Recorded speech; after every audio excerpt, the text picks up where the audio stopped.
lower the thing. We'll be starting in just a second, everybody. Ready to go? All right, you should be able to see us now. We're back for episode 3 of Into the Splinterverse, where me and my buddy Baby Omega talk a lot about the different things within all of Splinterlands. We're using a new format to do the meeting now, so you might see things are a little bit different. We don't have the big framing, but we should have better audio this time. And Baby Omega, go ahead and say hi to everybody. Hello, everybody, and thanks for joining us for our third episode. And at least today we had a town hall, although, yeah, uh, not like thinking 2 weeks time there would have been something bigger. I was having my expectation up a little bit, and it wasn't that impressive. But at least it's town hall. We can talk about stuff. So Yeah, the town hall, I have to admit, overall, a 2 week delay. We're hitting the first one in June. June was sold as the month when everything was going to come out, and now nothing is going to come out. And yeah, so that's a bit of a bummer. It's going to make people salty. Um, you know, One of the cool things I was sharing with Baby Omega that I'll share with you guys is I am now officially a member of the Orange Box Collective on Twitter. If you're on crypto Twitter, you might have seen this. It's an organization badge, makes my Twitter stand out, has helped me pick up 600 more followers, and so hopefully everything gets better. Hey, what's going on? We got Bro and Sis yeah, videos. you have a Uh, fan. Oh, hey, don't worry about it, man. You're allowed to attack people in TerraCore. And yay, we can talk about anything we want here, even though TerraCore isn't related to Splinterlands. But Well, hey, the game is the game, and I'm not somebody that can watch it all of the time, so people are going to pick on me for sure because my character is pretty weak. But I'm not investing money into that because I'm getting ready for land and everything else going in Splinterlands. But I'm hoping as this project grows, my Twitter should push up to hopefully like around 5K followers. And then it's just more, hopefully, people seeing these kind of things when I send them out. Not for sure are all of them going to be into Splinterlands, but, it just more people seeing it is more people seeing it, right? yeah. Hey, Vozena, welcome to the stream. Welcome. I'm going to Hard do day at work. Finally done. one quick little thing. I also got in this little group of orange people where we agree to kind of support each other's tweets. So we'll do that, and Did, then we'll get off of Twitter. did you share us it at your Discord? Yeah, I did share it with my Discord, and we got Vazana here. He's a member of my Discord. I'm He not is? saying I'm not. I thought. Oh no, wait. No, he's your buddy. Oh yeah, well, You're definitely. right. I'm But anyway, he confusing can him with still be. somebody else. I mean, he could still be in there, but I don't Yeah, know. yeah. Oh, he's jagged on Hive. Okay. Yeah, guys, we obviously know that pulling a live crowd away from not only Gank and Walking Keys but the general Splinterlands Splinter Summer TV is a challenge. But we still like doing this show. It gives us a chance to just engage with you guys. See, he and just go on any tangent we want with everything in the Splinterlands and Hive ecosystem, because we're kind of been enforced into some stricter rules on Splinterlands TV to stay on Splinterlands content, and sometimes we might want to talk about a little bit more.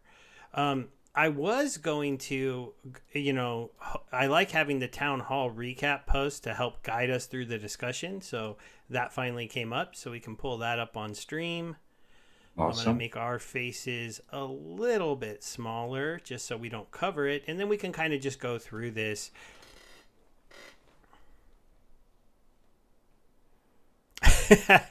Yeah, poor Holazar is leaving the game. Yeah, you won't be doing that anymore for long. And that was something I guess we could talk about that before we get into the town hall. We had two big names say that they're leaving the game. Shapoon is stepping away for financial reasons. I think it's more that he's kind of a professional gamer and he can't make money in Splinterlands anymore. So he's going to be looking to, I think the post said get a regular job. And so he has to Yeah. step back away from playing as much as he was. And then Holazar just got burnt out. He's been here since the beginning. I think his account's 1 month older than mine. which is the actual beginning of the game. I started 1 month in, and he's been a content producer. He's been a very active poster on Hive. He's a member of my guild. He's a bigger whale than me, both in SBS and collection. And he's unfortunately going to be stepping away. And, I think that it's a testament to just how bad of a bear market we've been living through, guys. It's hard to be excited about the game when things keep getting pushed back, when crypto keeps going down. If you're an American, which I am, and you are, and he is, we have our Well, government attacking cryptocurrency. At least I think you live in America. I do live, but yeah. Yes. Um, so you're under American regulation, I guess I Yeah, can no, say the, for the good sure. thing is the good thing is I can always pack and go. I mean, which I don't think is that easy for you. That's what I was saying. But yeah, at the moment I'm under their jurisdiction. So yeah. Yeah. And actually 2.5 people.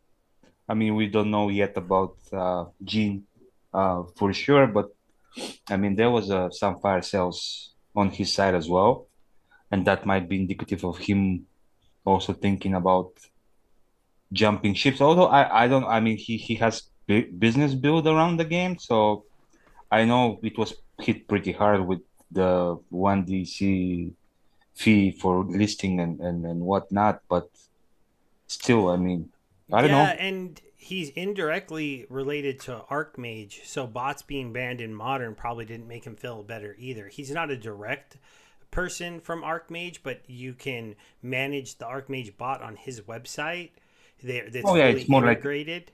implement. Yeah, it's more like implement. They're like a partnership. It's not part of the Archmage team, but yeah, they gave them home. So Yeah, it's probably got some kind of, roundabout compensation or roundabout extra publicity. And so as that got hit, the rental fees have fallen off, so he's making less money. I mean, because you got to look at it like I used to make 10,000 DEC a day, and so he was pulling down like 1,000 DEC from me every single day. And if he was doing that on a lot of people, that's hundred tens of thousands of DEC. Now my rental account makes 2,000 DEC a day, and he pulls down 200 from me.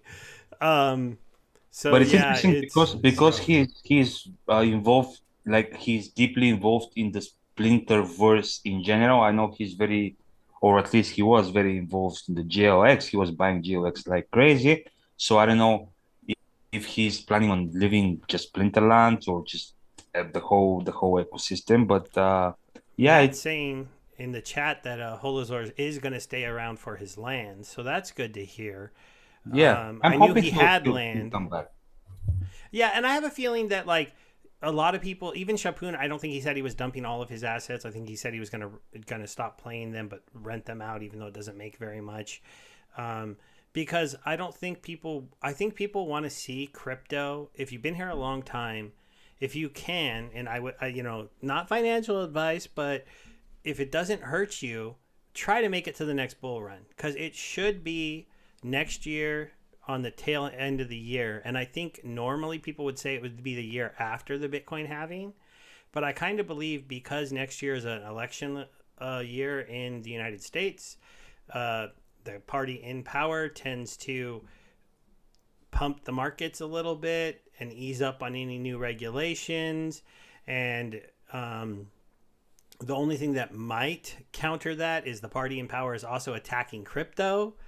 But if the stock market's doing well, then people have more money to move over into these things, and so that and anybody who doesn't see how a $40,000 Bitcoin would change things around here, it gives the company more money. I was in a Twitter space with Aftersound and Darkest Night myself, and Weirdbeard joined, and there was literally only like 15 people in that Twitter space this morning, and we were talking, and you could tell Weirdbeard got real in that video, in that conversation, that they don't have enough creative assets who are building UI for the website, because, and he made that pretty relevant in the town hall, that Wynn's Land coming out, he's like, well, my team isn't the problem, creative is the problem. They're the delay. They have to build all these screens because on the back end, our guys are going to have the code done the best we can, but you can't even necessarily finish code until you've seen the screens to make sure that things work how it's supposed to work. So it was interesting because he told us that he was floating the idea in his mind of us doing a community proposal to use funds from the DAO to hire a UI UX engineer to give them a second one, because the company doesn't currently have two on staff. And hi Anki.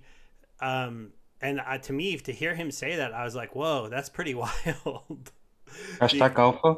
You leaking some alpha to us now?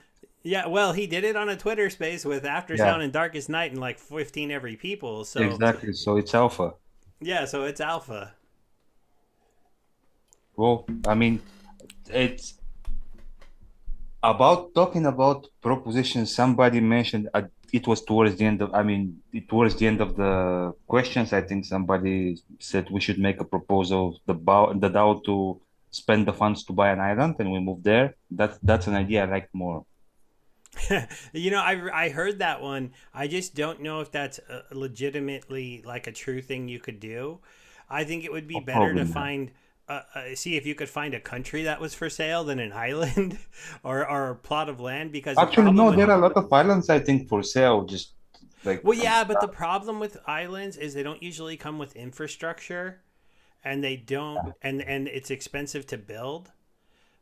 Given there's not, we need to find out how many real Splinterlands people want to live there, but just creating housing and water and electricity, like the basic things that we're used to on an island, it would cost more money than people think. The actual island isn't so much, but but I was setting from it up to live on some of those ones, because I remember they were talking to I saw behind the scenes with Mr. Beast one of those times he had an island for one of his give things, and he was giving away theoretically an island because he does those crazy things. He said that in reality nobody ends up taking the island, they take the money, because it costs way too much money to build anything on the island, to get anything to the island, to make the island livable. That's why there's all these little islands everywhere that only like the uber rich can buy and actually build a house on it and get it working and stuff.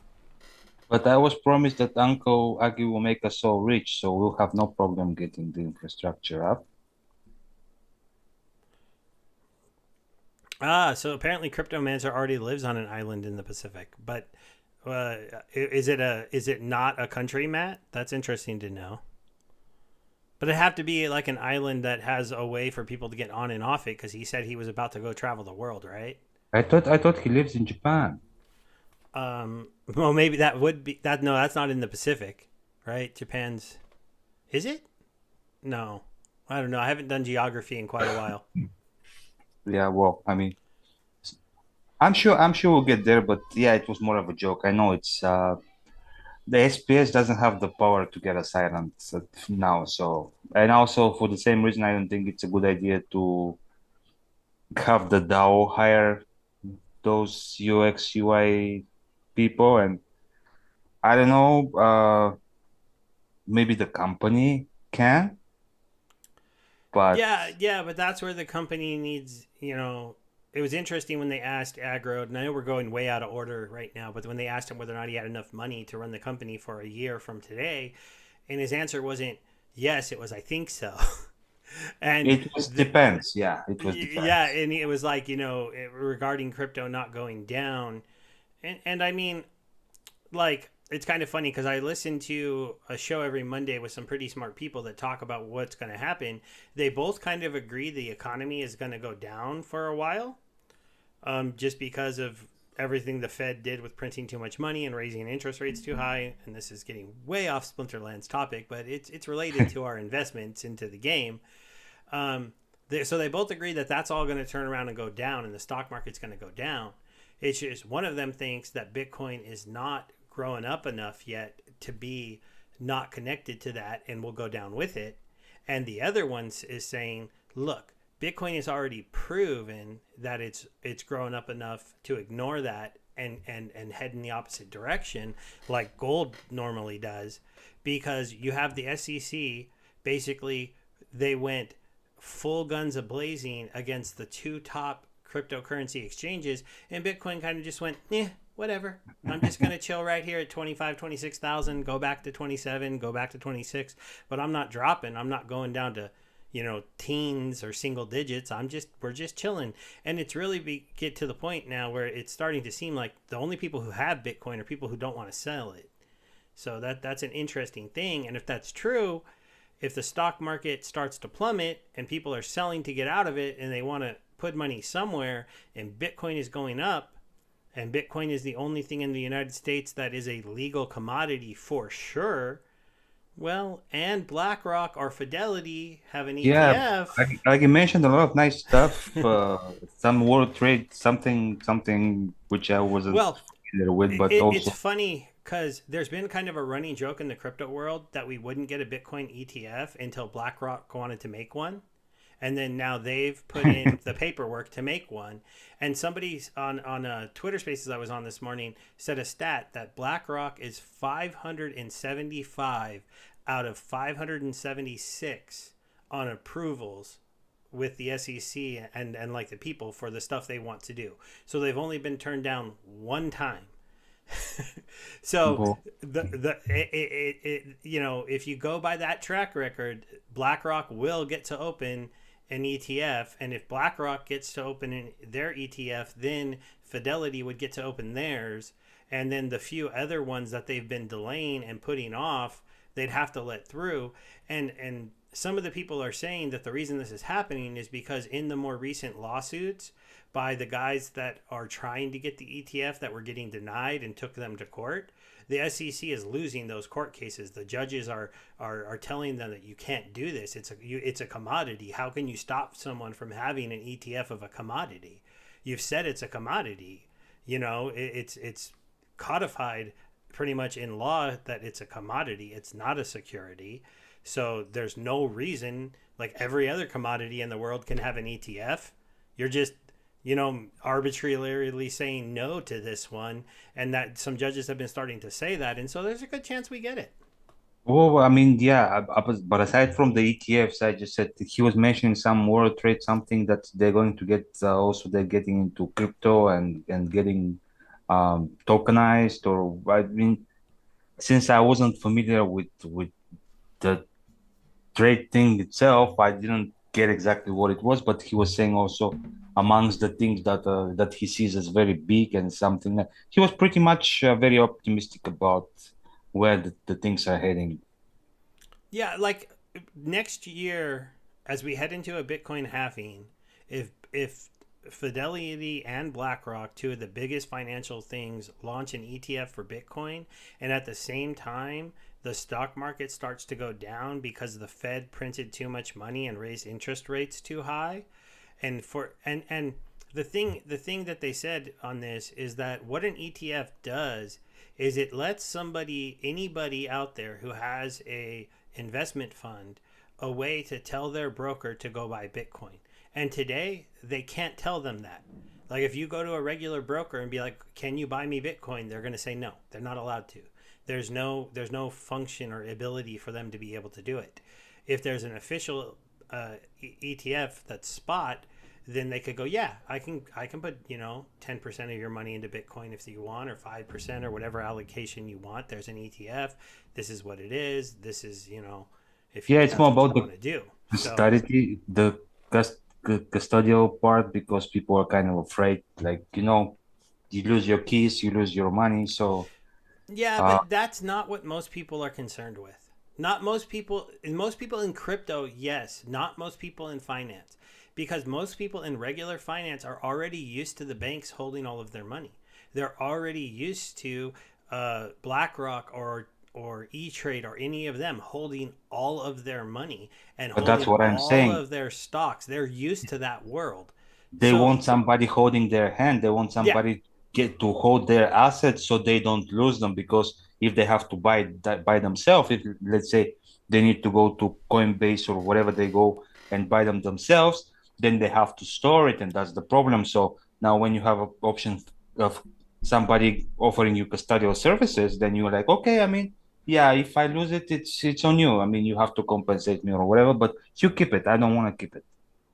Yeah, exactly. And there's a whole group of people that you tell them, okay, so if you want to own Bitcoin, you have to go to Coinbase. You have to buy it there. You can't go to your broker. You have to then get a personal key with a 12-word passphrase and give that to no one and don't lose it, and then transfer it to that private wallet and hold it over there, and then go Yeah. to these random websites. I mean, if I tried to have that conversation with so many people out there, they just run away from it, and it's crazy.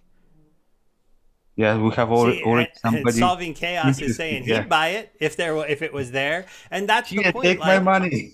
well, like, but that's the whole point, is that people could finally buy it. We don't know how many would, but right now they can't. They Yeah. literally can't. And so that's what they were saying, is it literally opens up a marketplace with trillions of dollars of people to be able to say, I'll put 5% into Bitcoin. I'll put 10% into Bitcoin to hedge my assets a little bit. And the Yeah. guys who are more believers, they might put even more. But and it will become, if Bitcoin can become what gold is, but it's close to it in people's minds as a hedge against what goes wrong, then that's what it's been trying to do. Then it could go crazy. And if Bitcoin goes crazy, Ether goes crazy. If Ether goes crazy, Hive will go crazy indirectly. They won't go all. And when Hive goes crazy, SPS goes crazy. Because if I'm doing Hive posts, and instead of earning $20 when a Splinterlands gives me a vote, I'm earning $80 when they give me a vote, then I'm going to be putting that money into Splinterlands, because most of the money I make in Hive, I keep some of it for myself, but most of it goes into Splinterlands. And I'm not the only player who's like that. Yeah, Um, me too. all of your DeFi yields in crypto start going up and getting better. And if you're a fan of these assets, you come back into the game and you buy more of the assets. And then SPS starts to go up, and then the play to earn people come back. And then that's how things blow up. That's how things blew up last time. We went on a bull run. DEC got way too valuable. Hive was up really high. We were all making tons of money over here. And then a massive amount of people came to play because you were earning DEC for playing the game at the time that was valued at 10x the price, you know? It was the perfect storm. Yeah. Yeah. And I mean, things got nutty. I mean, you had summoners worth through $3,000 and stuff. It was crazy. Yeah. So hopefully we'll see it again. But let's go ahead and go through this really quick. We did say we'd cover it. Anything you want to talk about? The stuff they talked about for Investigator, it was all really general updates. I can't think of anything that I want to touch on. I felt like it was a deja vu from last town hall. Like I almost fell asleep. I mean, nothing against the guy, but when there is nothing exciting to announce, it's like some mumbo jumbo is going Tuesday live. Okay, big deal. I mean, next, it's Yeah, just like almost all of it just had to do with optimizations of their website, which is good because these are things that'll save them money. It makes the site run quicker. I think the only thing that was kind of interesting is we're going to start to see some card history on buys and sells, but at the same time, he made it sound kind of cool, but it's only going to be buys and sells going forward. It's not going to be the past initially. And he said maybe they'll add that later. So I was like, oh, it'd be kind of interesting to see like how much I don't even remember how much I paid for my Yodins, you know? So it'd be interesting if I could see that. But it doesn't look like they're going to backdate that stuff. But, months from now, it'll be kind of interesting to see, like, man, I got these Jared Scars for like $2. I got these O'Shaughnessy's for $1, and now they're worth a decent amount of more money. yeah, Oh, and, um, and we got some Hong Kong news about crypto yeah, going up as well. So yeah, see, there's definitely some bullish things going on in the crypto space, and there's some crazy, scary, like, we're going to sue Binance and Coinbase, but maybe they're only suing Binance and Coinbase because they want to open up the path for BlackRock and Fidelity to take over the centralized player market, of Bitcoin. After Investigator, we had Words with Wizards with Cryptomancer. I remember he said in about a month he's going on a trip, which is kind of a bummer, yeah. and But he's he going said to be he'll gone be. for like 2 months. Yeah, but he said he'll be traveling and working. He'll be having his laptop with him. And Yeah, but it sounds like they're not even going to put him on another like coding project. They're just going to have him working on doing these like outlines that they want done for their big projects. So that was kind of interesting. Um, he basically didn't say anything. Like, okay, guild power we knew about. Like everything that he said about guild power, we already knew it. We already knew it in the game. We already knew how we can spend it and that we can get 90% back if we're leaving the guild. So it was like a recap. I felt with Cryptmancer, but I don't know. Maybe you've seen something bigger there. I don't know. Well, I just thought it meant that, like, at a time where things are getting kind of delayed, normally they probably would have moved Cryptomancer directly into another project, but he's probably not going to start coding anything for almost 2.5 months. Now, maybe that's not true because then Aggie found out he's not going on his vacation till near the end of July, which Yeah. means they still have him for about a month. So maybe they will have him start coding some stuff and then pick it up when he gets back. But he is one of the best coders that we have as far as delivering things. Things he delivers normally works really well. And to imagine he's going to be travel working, I don't know, maybe you can still code.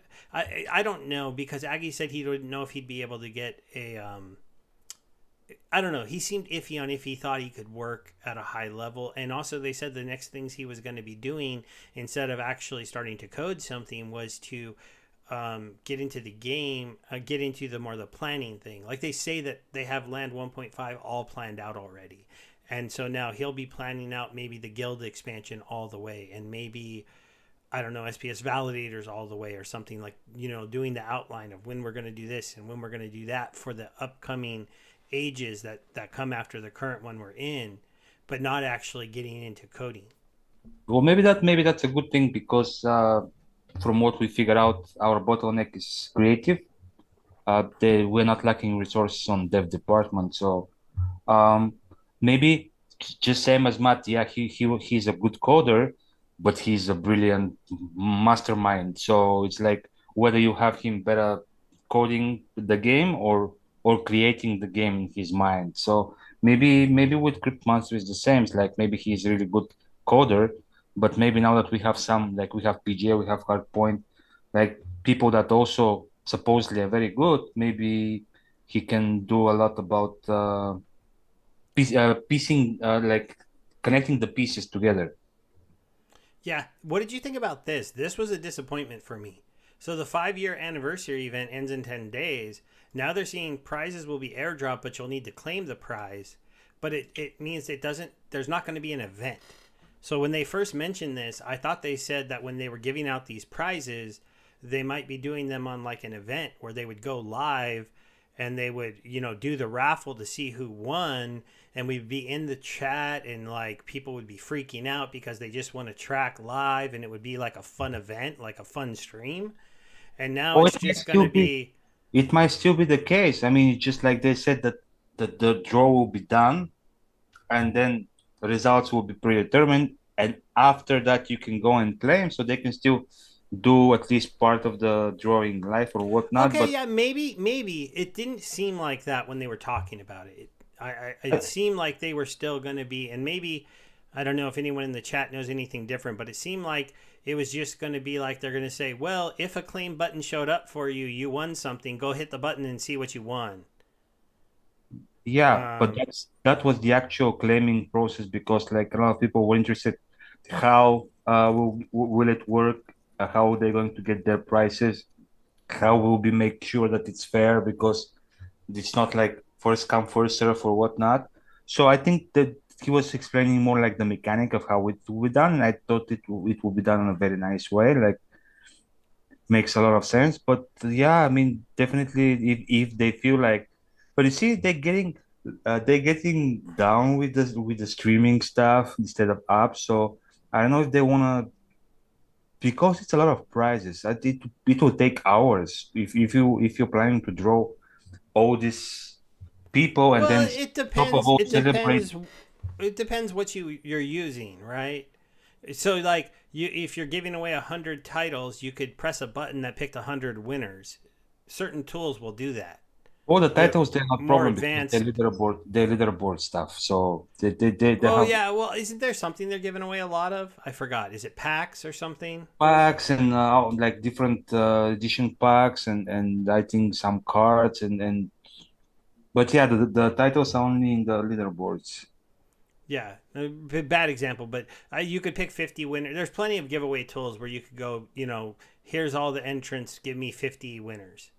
Um, some of the more advanced ones you have to pay for, but I mean, Splinterlands, the company, hopefully could pay. I remember looking into them when I was doing my lore giveaway. They were like $100. I didn't want to spend that to give away 100, a card that was only worth a couple $100, but they're Yeah. giving away stuff worth tens of thousands of dollars. So um, Well, I we mean, did get. I you didn't can see you can this until next now. Monday, next Monday you can participate in the town square in our Hyde Park, and then you can ask the question like, what do you guys think? Do we have to have a do you think it's good to have a celebration event at the end of the burning with all the winners chosen? I don't know. I mean, they can still do it. I think they haven't said no. I think it was more like the mechanic of how winners will be selected and how you can claim them.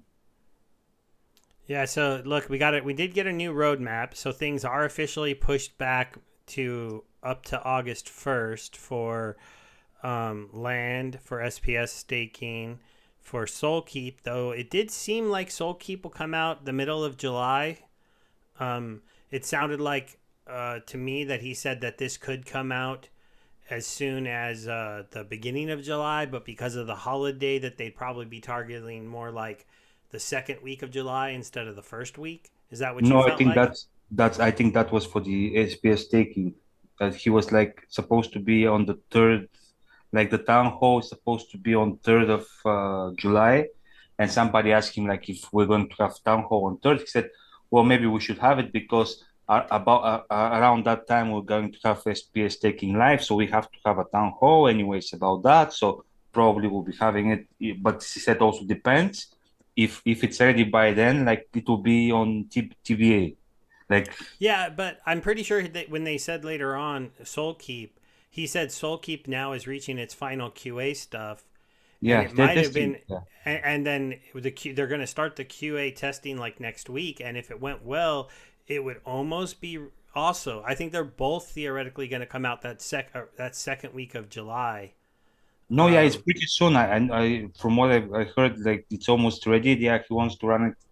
Some QA probably said probably months or like not for sure, but if it's us, it's good. I would love to test the game, but he said also that first when it comes out, there won't be rewards, which is fine, but that's also something that will allow them to start it even earlier because they're not risking anything. Even if there are some flaws and some bugs, they're not going to actually give away crazy amount of money to somebody who find an exploit. So I think it's around the corner. So I was of all the things that we were promised by the end of June, the one I was most hopeful was Sokeep, and it might still be the case, might still be very soon coming.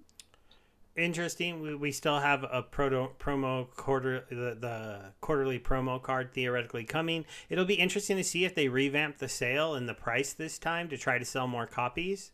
Maybe do a rare card at a lower price to see if they can't get more people involved because it sure seems like the last one didn't go too well. Hopefully something cheaper because I guess it's nice the appeal of having the first of something unique, but not many people willing to spend a lot of money now. Yeah, and And then they're still talking about this mini set being released, which is interesting because they're definitely delaying Rebellion until I think the market recovers because they know that's just asking too much for a new set coming out. And also because Rebellion's release, they're going to have to code Untamed moving to Wild. Um, so there's extra work when this one comes out because they got to move those sets out of Modern and into Wild. And so but they still have this new branded IP partner, but we don't know who the partner is, but it's still on the roadmap, so that's interesting. Also interesting, they haven't mentioned a word about it today. No, no. Today was all about land and SPS staking and Soulkeep. That's really Yeah, the only things they touched on. They did touch on banning bots a little bit, and we did have Weirdbeard officially state, at least as somebody from the company, that once they've proven out they can ban bots in modern, like if they can prove that they can, then he wants to do it for tournaments and brawls as well. then you hear what you heard what Agi answered, right? No, maybe I missed it. Did he say No, no? No way. he said it's a game of cat and mouse because the more you press them, Oh yes, the more they'll but find ways to. Aggie's not the tech guy. And you know what? Oh, I mean, Nobody is gonna convince me that you can't ban bots because professional gaming companies do it all the time. They protect their games from bots. People do get through, they update them, they get them out. It's very normal for a professional gaming company to have a no botting, no cheating policy and to get them out of the game over time. Now, it also is normal for somebody to crack something occasionally and get them in for a little bit, but when it's officially against the terms of service and they're actively trying to stop them, I don't think that it's going to be one of those things where you're going to have a lot of people doing it. The other reason why is because at least right now, think about what you got to do to get past this. Like if they have a good block, okay, you got to set up some accounts. You have to buy spell books, or you have to get yourself your accounts. Maybe you've already got them. Let's say they have them.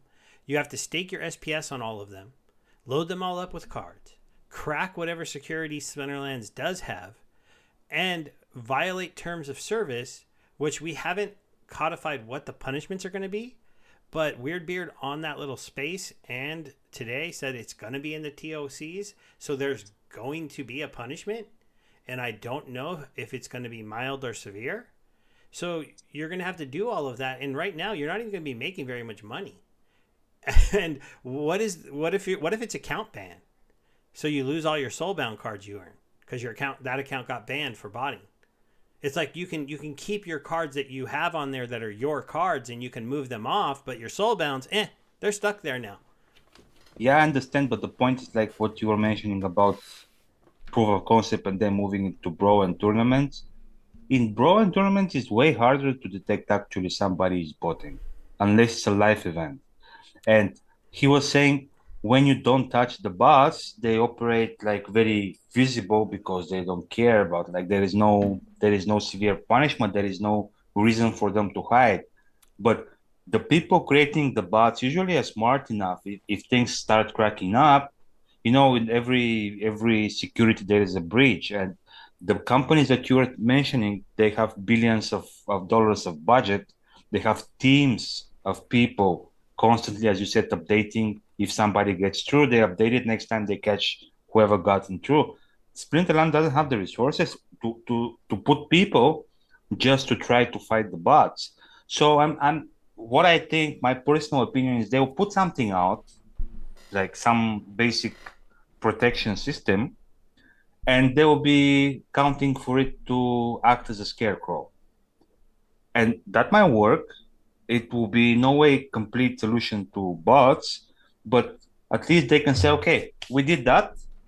You have it now. It's not like we haven't done anything. I just don't think it won't be that. No, if bots are still prevalent, people are going to scream. They're going to scream at them. I mean, do you think Mav Chat is bad now? I would be irate if they don't do it for real. Well, but I'd what I'm probably saying quit is, I would honestly quit the game if they well, but don't don't, do a real effort to ban the bots in modern. And I don't see like if they let us do that vote and then don't follow through, don't put any kind of teeth into their punishments, and don't try to do this for real. That's it. You guys aren't taking this serious. You're not even trying to make this game for people. It's just for bots. I might still run my account, but I wouldn't please play don't anymore. leave, Steve. Don't leave. Well, what would be the point of playing? I don't play now because bots are better. Well, but There's no incentive to play the game. what I was saying is, and you probably missed that part. I said it will act as a scarecrow, so a lot of people will stop botting because there will be a scarecrow that says like it's against term of service, so you have to decide if you want to continue to do it. You might face your consequences, whatever it is. What I'm saying is, the people that were running private bots and stuff like that, which I think are probably the best of the bots, the ones that are occupying the leaderboards and that are winning the tournaments, they'll continue to do it. They will just mimic human behavior, which you cannot prove. Like if they have the assets, it just you cannot prove whether a human is behind. I still remember.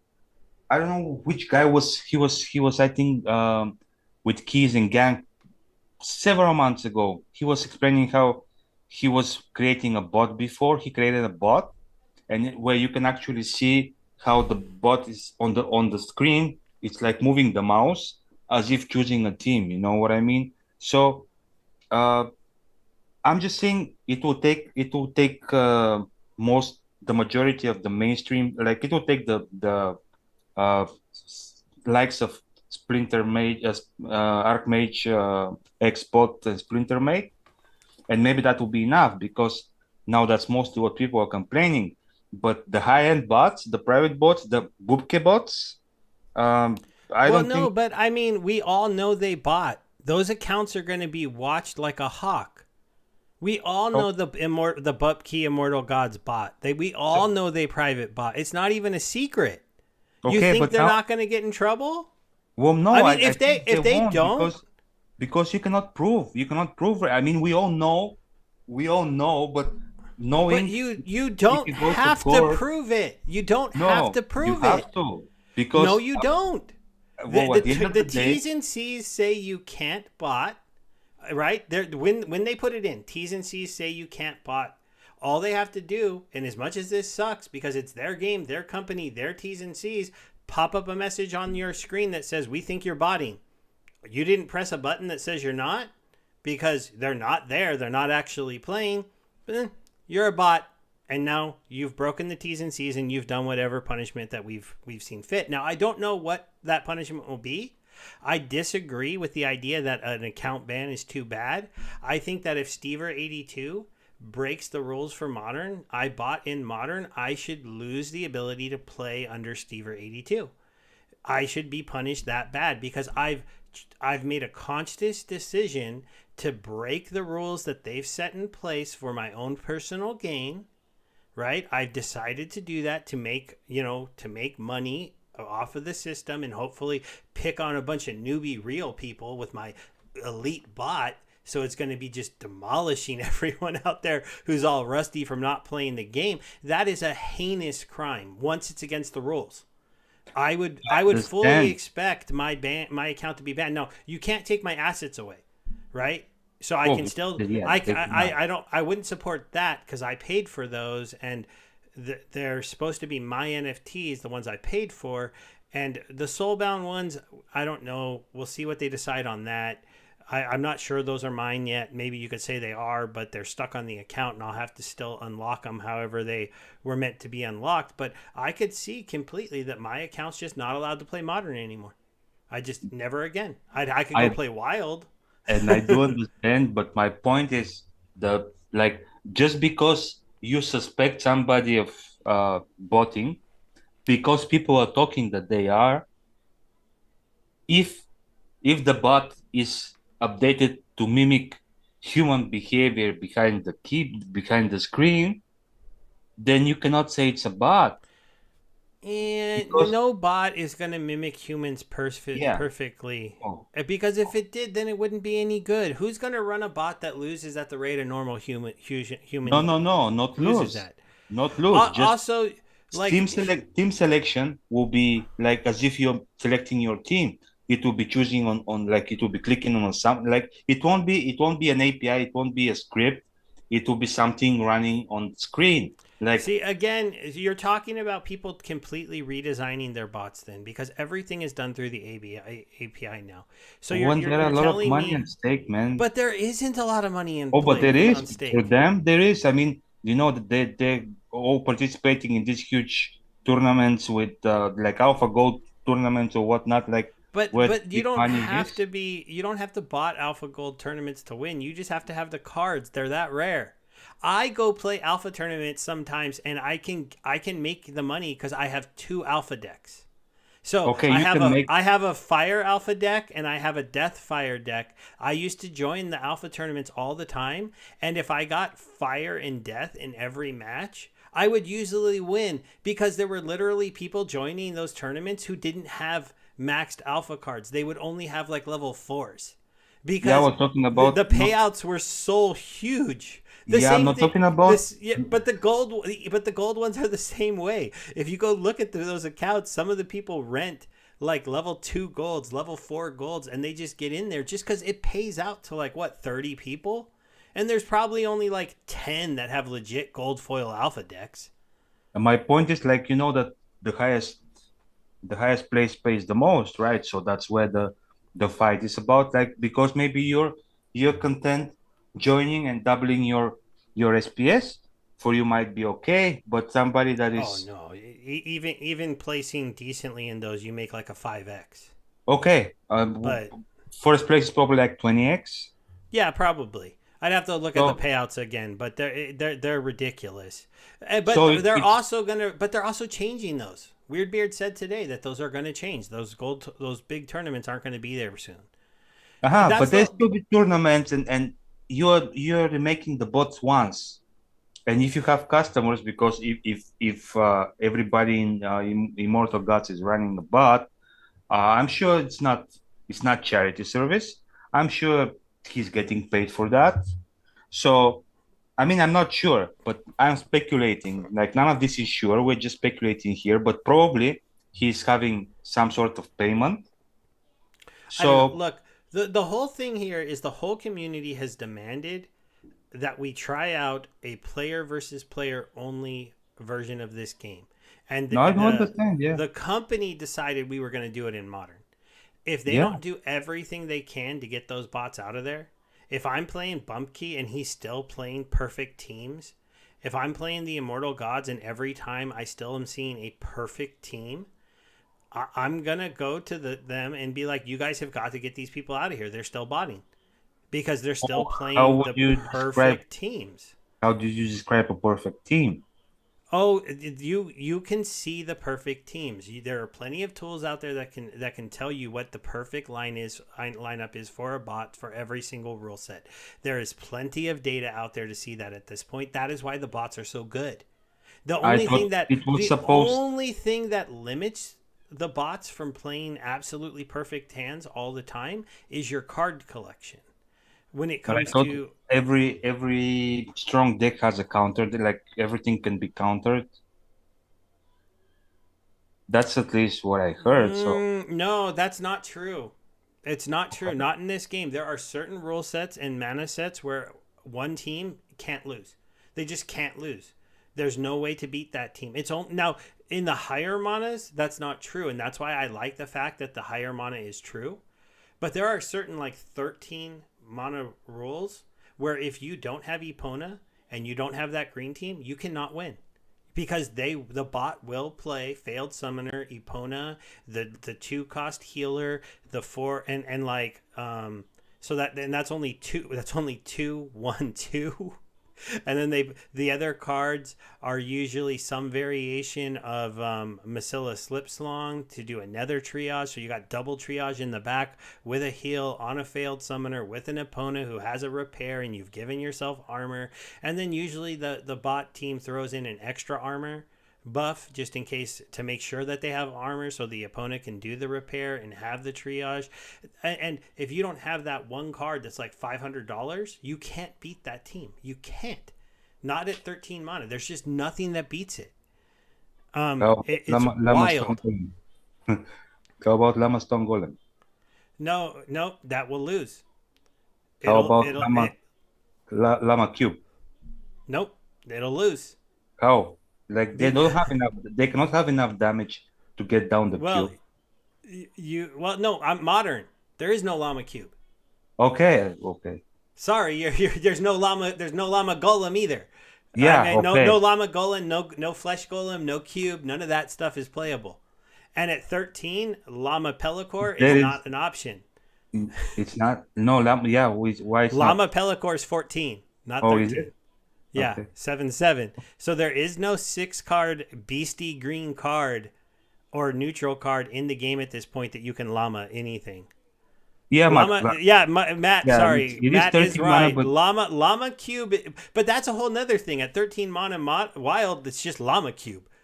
If you don't have a llama, you don't have a cube. You can't really win. But there are some counters to that with the green team now. It just uses that archer with the double damage on the aha, last stand. aha. But my point was that there is counter to everything because you said like Not most. no no not in modern. Not the modern 13 mana. Okay, modern. Okay, you're But getting too that's what I specific now. that's where I'm kicking them out of. Okay, I haven't said anything about wild. You do whatever you want in wild. Go bot crazy because in wild there is almost a counter for everything because there's more summoners, there's more powerful summoners, and there's some ridiculous cards and combos that are still playable in wild How that are much? not playable in modern. How much is Kitty Almo?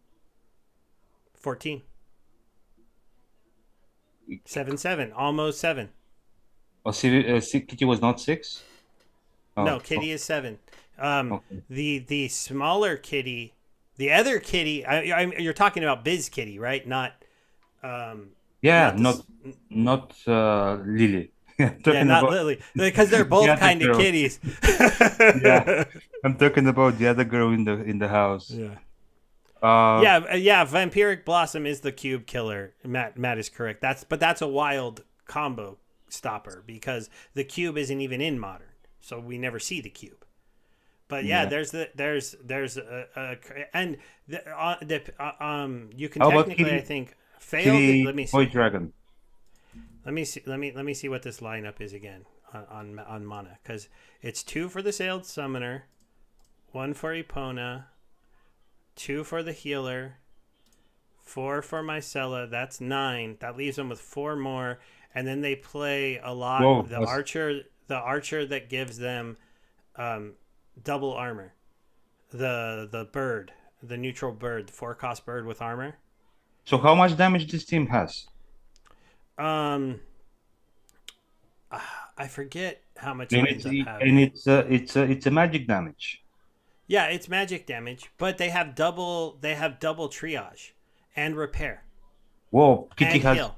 Kitty gives repair to the Void Dragon as well. I mean, I'm talking about outlasting them, not really killing them because I Void don't Dragon. think you could outlast them with a void. What you're saying, Kitty Void Dragon? Yeah. You wouldn't outlast the double heal. Well, With all the armor and everything. At least I don't think so. I guess we could test it.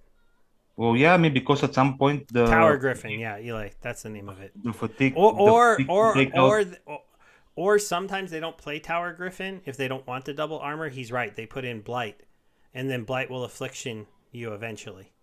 Oh, okay. I mean, but yeah, I was just saying that usually to every and again, you're talking about a very specific 13 mana rule set, and it's just it's hard. You don't play 13 mana every But my time. point is, Even now, it's played. like, if you've played these Immortal Gods in those teams, that's the team their bot always uses. So if they continue to always use that team, if they continue to use those bot teams all of the time and they're doing it in Modern, people are gonna get mad.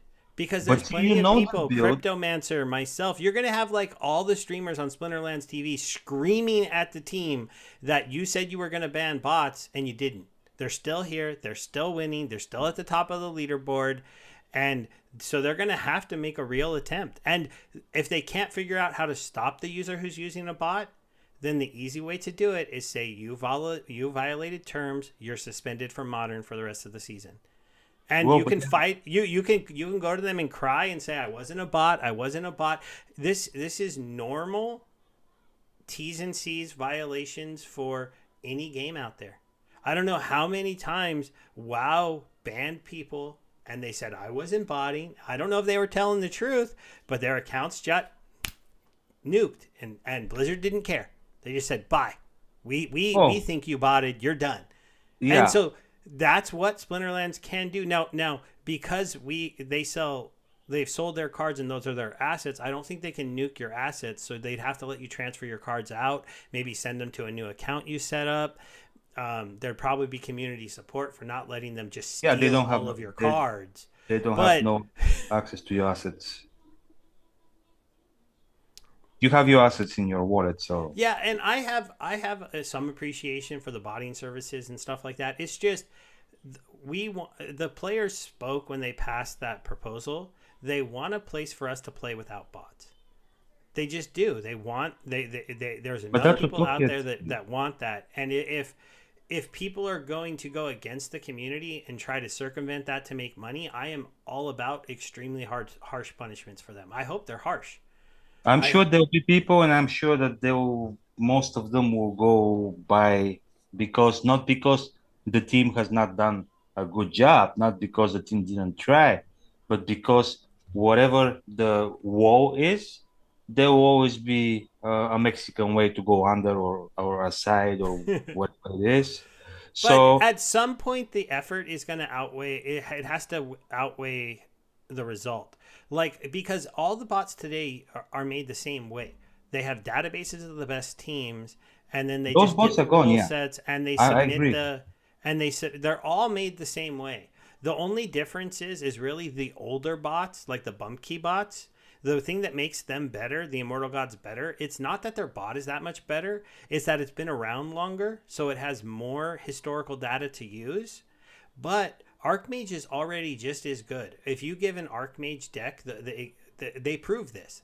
They gave an Archmage deck the exact same cards, and it got to number one spot on the modern leaderboard. Their bot is just as good. It's just most people don't have every single card, right? Like, I Yeah, don't so even have every single card. I'm missing a couple of the dice summoners and the dice legendaries, and against them it matters because they're gonna have every single card. And so they can do like there's some lineups that are 97% win, and maybe I can put out a 93% win lineup, but they're going to win that matchup almost every single time because they have a card that I just don't. And I've seen it. Like, I don't play the game competitively anymore, but going into Splinterfest, I was playing super competitive. That's why I was able to place 16th and 17th in the two tournaments there. And I was playing every day at the top of champion. And when I fought those people, I knew exactly what they were going to play because I memorized it. I was playing hours every single day.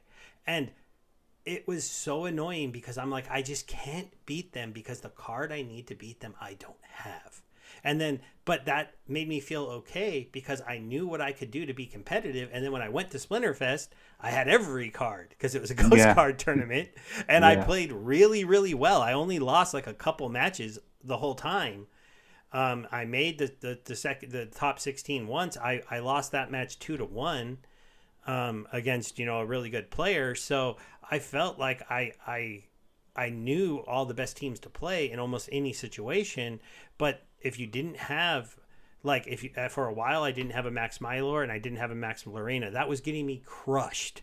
So I just spent the money to get them because they were too important back then. They're not as important anymore, but they're still good. They got kind of replaced a little bit with the white one got replaced with the new white summoner. That one is really, really good. But And Mylor's still pretty good, but Reflection Shield made him not as dominant, and the power of magic. He's still good, but he's not as dominant as he was at the high levels and stuff. hey, we have Tales from Cryptmancer joining Yeah, and us. I know Tails. I mean, me and him have been so anti-bot for so long.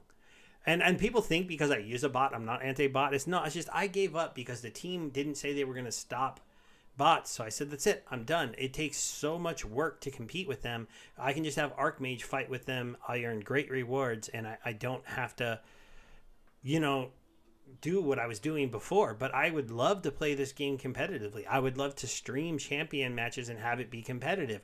I can't do it today because what's the point? Who wants to watch me fight bots? Hmm. Nobody. Nobody's going to want to watch that. That's why there is no way to stream high level champion play and act like it's anything more than me battling bots. And the hardest part about that is it's hard to win, like really hard to win. Like if when I play manually now, since I don't play all the time, I can very easily lose 6 7 matches in a row before I'm like, oh, that's what they're doing nowadays. So and let's and speculate. start to adjust. Let's But let's speculate a little bit. What do you think will happen?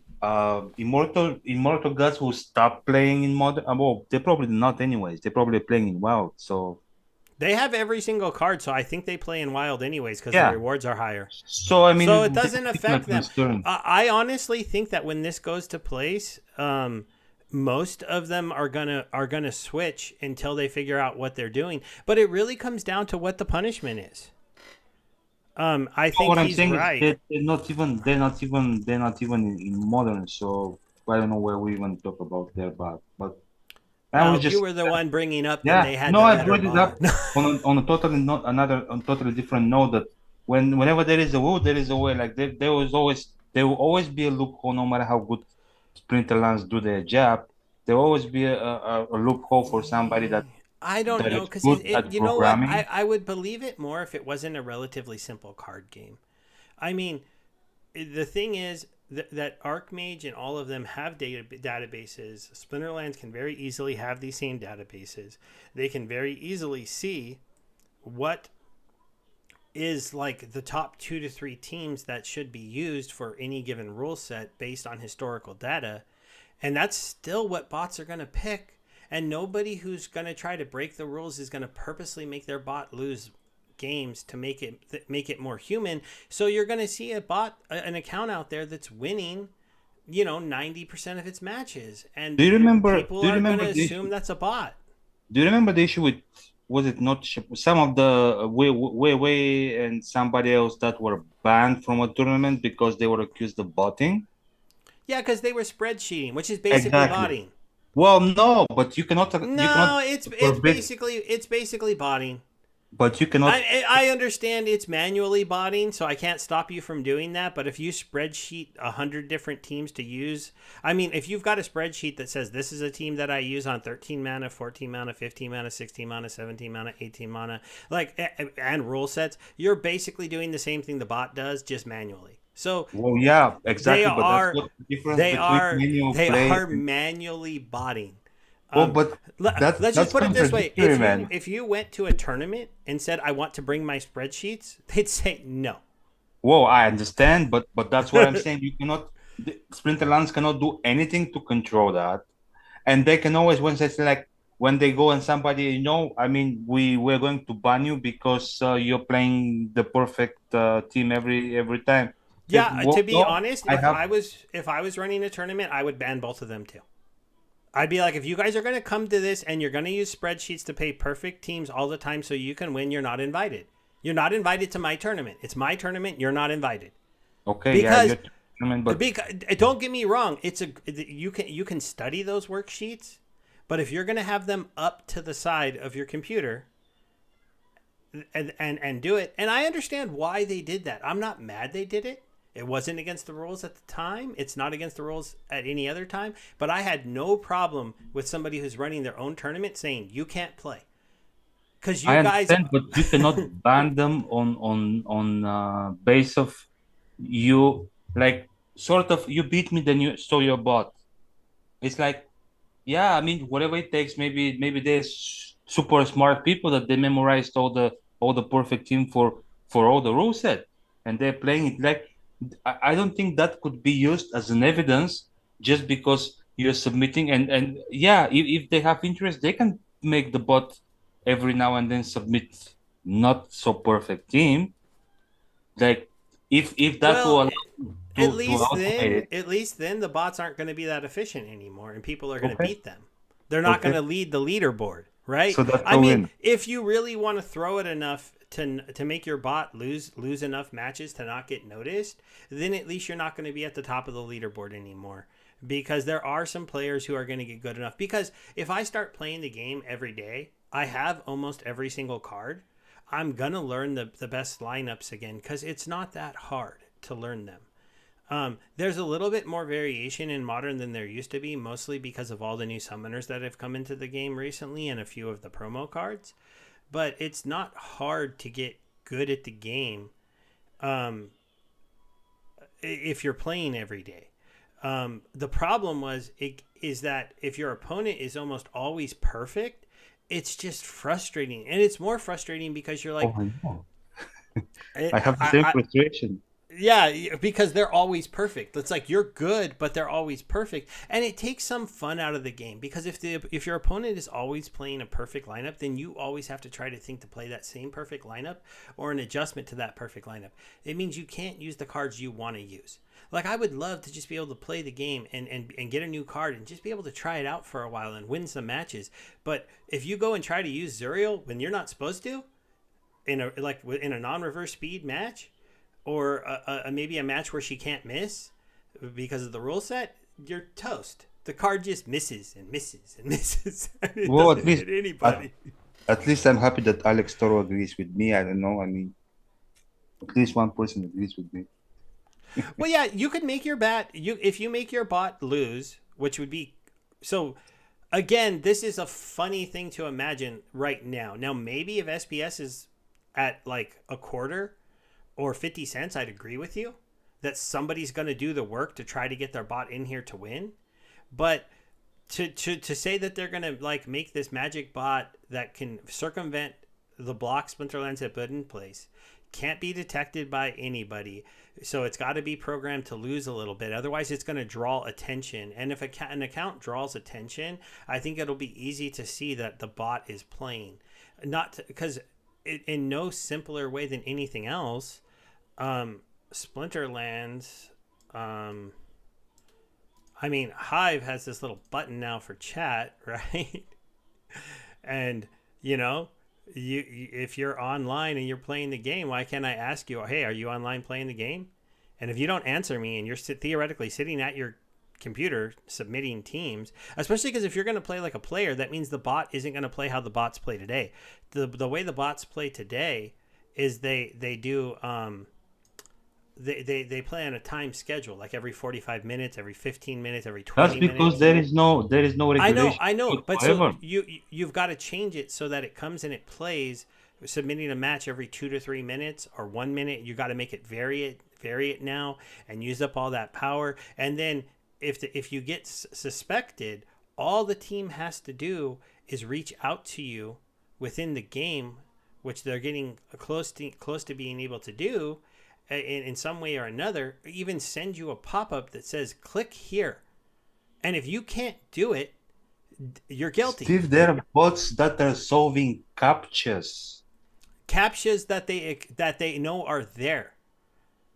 Yeah, well, that's what I'm saying. So if you But don't you, know when the team is going to send you a message that says, "Hey, are you physically playing the game? We think you're botting," and expect you to type back to them a response, then okay, maybe they can eventually plan a bot that has a chat bot built into it to reply to that person. But then they can you can usually tell when you're talking to a chat bot unless it's very sophisticated. And so these are like going to have to be some of the ChatGPT, most sophisticated hackers to get into a game to earn a token that's at 1 cent and a penny. I like mean, implementing ChatGPT in your it, bot. but you can tell when you're talking to Chat GPT. It would have to be something really, really good that was built in with a lot of good phrases that would make sense. Chat GPT, go talk to Chat GPT about Splinterlands and see if it gives you the right answers very many times. We're way too niche for that bot to be able to tell you, like, hey, Chat GPT, is the opponent a good card in Splinterlands? Go see what it says to you. It's not going to know. So Yeah, the point you better don't is, you better don't read chat, man. I think that Alex, if you are reported to, because what's going to happen, right, is if we're all playing in modern, and we run into accounts that we think are botting, and then those accounts get onto the top of the leaderboard, and it's because every time you play it, you're gonna be like, wow, that team was really good, really good, really good. And also, one of the other things is when it's going to be human to human and I'm playing the game, I'm going to hit people up on Discord and be like, that was a good match. every once in a while, because finally I'm going to know that when I play Tails, it's Tails. When I play Alex, it's Alex. It So makes if the Tails game doesn't reply to you, it makes the game more social. If he doesn't reply to me, it doesn't that means he's a necessarily bot. mean anything, because they might not be a Discord user. But the point is, if every time I play you, like little pieces of evidence, right? Every time I play you, you don't respond to me on Discord. Every time I play you, you play a really good team that looks very familiar from the bot lineups that I'm used to. Heck, I might even use the Xbox service and go take a look at what teams it recommended for our match. People are going to detective this stuff, and they're going to be like, you know what? When I pay so and so, every time I play him, look, I did the Xbox hand helper. He played one of the best 5 hands that are mentioned by the bot every single game. He never replied to me on Discord. He never, ever engaged socially, even though he was apparently playing the game. No, And he's not forced to. I He think he's a bot. choice. It's a choice. Plus, okay, we get the automated services. We get the Dark Mage. We get the Xbot, and we get Splinter Mate out of Modern. What are we doing with the Battle Helper? Well, the battle helper, you have to just ban Xbots from Splinterlands if they won't stop you offering it. But How no, how you can't stop battle helpers, but you can prove people use battle helpers, because how? by looking at the hands the battle helpers recommend. This is how That's people get now. caught. That's now because it's not prosecuted. Do you think if it gets prosecuted, they cannot just make it a HUD display? Well, I Think still have to that- see. I'm not going to argue this point until I see what their T's and C's are. I don't know if they're banning battle helpers. I don't know. Okay, but what my point is like, I understand that the whole cry out was about the mainstream services, and yeah, that will be gone. We understand all the Xbots, all the Archmages, and all the Splinter Maze, they'll be gone. But that won't necessarily mean people won't be cheating still. And yeah, what is the difference if it's a real player or if it's a bot? If they use help to get the perfect team out anytime Well, because anyway. it's still somebody who has to sit at a keyboard and do it. So, like, what is the difference actually? No, to that's different to me, because then they have to be somewhat engaged.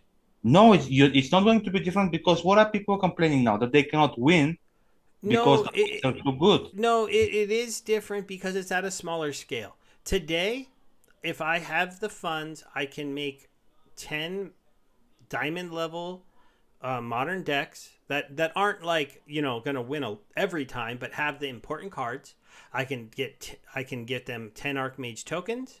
I can have all those bots run, and I never have to sit at my computer. I can just come and collect rewards when I feel like it. I don't have to be in the Discord. I don't have to do anything. I just collect my money. Yay, yay, yay, yay.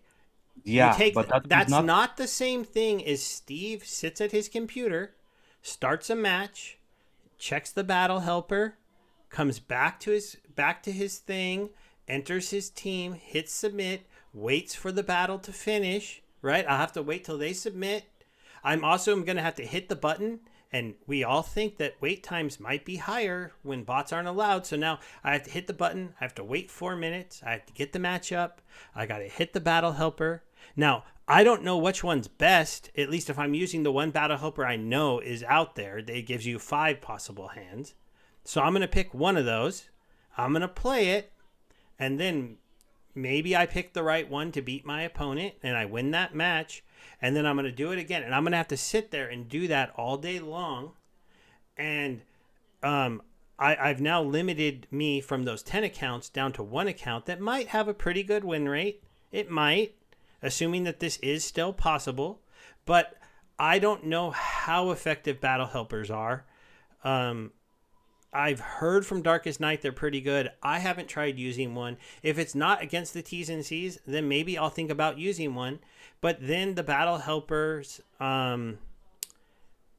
well, it'll be it at least, like, the one bummer is the battle helpers are third party, because you have to pay to use them, right? Every use you have to pay Yeah. for Xbot to use it. So they're having to spend some of the rewards on that, and I wish I knew what Xbot was doing with that money. They're probably just keeping it, but Of there, course. it's just it can't be done at the same scale, Well, at all. uh-huh. Even if you But could the maybe do three scale or four is accounts if you were really good, but you couldn't do hundreds. You couldn't do Steve, thousands. the scale was never the problem when people were complaining about the bots lately. It was always like they play always the perfect lineups. I cannot win.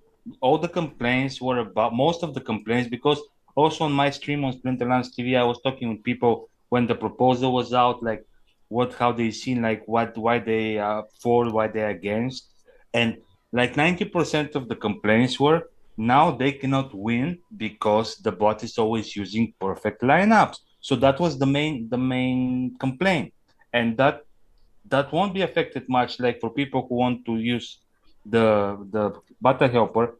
On top of that, when you pay for the battle helper, things are going to like the money is going towards the owner of the Xbox, who is probably cashing them out because he has to keep his business running or whatnot. Anyways, he's maybe not that involved in the game. It's just a business for him. If you, for example, run 10 bots in Diamond, first of all, now with the coming staked SPS, you would have to have a lot of SPS for that. Second of all the money that you are making from those accounts, you reinvest them back in the game. So people with 3, 5, 10 accounts were never the big problem. The problem was the big bot farms that were just extracting value. And now they Eh, they're just going to move to wild because they don't care anyways. It's just they're running, like most of the time they're losing, but they're just inflating their rating up. So they're going to higher leagues and they're getting the points they need, and for them it's all the same. But the people like you and me, instead of being able to automate your account in a league where you're competitive, you have to move to a league where you're not so competitive. And I'm okay with that. But I'm not complaining about that. But what I'm just saying, like, you're taking the so-called profits from the people who are actually reinvesting them in the game. And again, the main complaint was being too hard to win. So I don't think, as long as they don't do anything about the battle helper effects, but I don't think that will even change because people will learn. At the beginning, there were a few people using Archmage, then more people heard about it, then more tokens were out, more people got into it. It came to a point where even people that are super against bots came to use bots. So I can see same thing happening with. I remember before the bots, there was some site that you were subscribing for 10 DSC or 1 DSC per month or whatever it was. That was giving you uh, when you could still see your opponent. There was some site that was giving you, like, helping you pick the best team. I wasn't Yeah, using that I site. wasn't either, so that's why I don't. But I I mean, know I there was. did. I signed up for that site, but it was so that it had a tool so that you could review a match and see what the percentage chance was to win. It No, that's also had Q1. and then it had the ability for you to also change your lineups. So I used it more as a way to learn how to win a match against a certain lineup than anything But else. but there But was you also could, but you could save teams. I just never did that. So you could save teams so that you could kind of mimic like what Shapoon was doing, and instead of having a spreadsheet, have an app doing it for you. But well, whatever it was, you I had know to that save people, those teams though. yeah, people that were using it were having some sort of an advantage. So whenever there is an opportunity, my point was, wherever there is an opportunity for an advantage, it will start small with a few people, then the word will go out, and then more and more people Yeah, will but go. I don't know Okay. that the battle helper works because it's expensive. Okay. Well, I mean, if he I has mean, more don't control, get me wrong. You can use it, and you could probably use it in ranked. But the reason why it's so good in tournaments and they're so good in brawls is because it's limited sample size. You only have to do 8 matches, so you pay the money to do those 8 matches today with the battle helper because it will let you get more wins and let you earn more merits, and so it's a transactional thing. But to use it every single day on the 30 games you're gonna play, I mean 30 games you're going to have to pay for on that bot. Maybe that's great for the Xbot people. They're going to make a ton of money, but Yeah, I or don't maybe, know. I don't know if or people are going to do. Why do that all the time if you or don't maybe have they'll to? introduce monthly subscriptions, just Why would when, they do that? Maybe they well, will, because but to get, as you said, it's going to be expensive. So to get more people, they make it more affordable because it's better to take $1 from 100,000 people than $10 from 5,000 people. You know what I mean? oh So, yeah. Well, wait, I want to talk about some stuff in the chat really quick because yeah, like okay. because we've been ignoring them. Sorry, but guys. but Alex was saying, he wants us to let the team cook because he thinks that they were on the right track to allow bots, but don't give them an advantage. And I'll just counter that really quickly. Bots always have an advantage. Bots don't need to sleep. They don't need to eat. They don't need to do anything else. So they will always be sharper than me because they're always their sharpest. They're never tired. They're never hungry. They're never distracted by their kids. None of that stuff. So no, they always have an advantage, Alex. Tails is kind of on the side that you can't physically stop battle helpers. I don't think they'll be technically against the rules, but I think his overall comments as I saw him, he kind of agrees with me that it doesn't scale. And that's the big difference compared to Archmage. I understand the whole SPS staking thing, but technically you don't have to stake SPS at the highest level to still earn good rewards. Your rewards would be less, and over time you'd increase your stake and your rewards would get higher. The only reason I know people would still run bots is because I play the Gold Steve account down in Bronze. I literally fight bots in Bronze all the time that are earning nothing. I don't Yeah, get they it. just They're earning somebody forgot to switch them off, yeah, like bro. somebody forgot to. I don't know, but they literally they'll beat me and they'll earn 1 RP. I don't even know how they get 1 point. Maybe because one rewards card on their team is owned or something. You So had a they're video about it recently, right? I think I've watched the video from you about that those bots that zero SPS and zero reward yeah, point. zero SBS, zero rewards points sometimes when they beat you, and it's like, why are they running that? And it's annoying because they play the perfect team for bronze, You and so you lose your it energy. beats They don't win you anything, but you lose your because energy. my account doesn't have a Pegasus, the corrupted Pegasus with Void. And so that bot uses it all the time and beats me. And they don't own it, so they don't get any RP, but they beat me and cause me to not get RP. So it Yeah, pisses me off because it's like all you're doing is preventing rewards. yeah. But there were some spicy comments by Bro and his sis, who's Jagger, who's saying if people don't subscribe to me, I'm gonna get them banned from the Do you? game. Do you? Hey, when modern, I stand by this. When modern is supposed to be players versus player only, the players who play in champion are gonna get to know each other, and they're gonna expect that those players are real. And if there is somebody there who's not, I'm talking champion players. I don't know if you can do it down in diamond and gold and things like that. But the champion players are gonna expect to be able to josh each other a little bit in there. Yeah.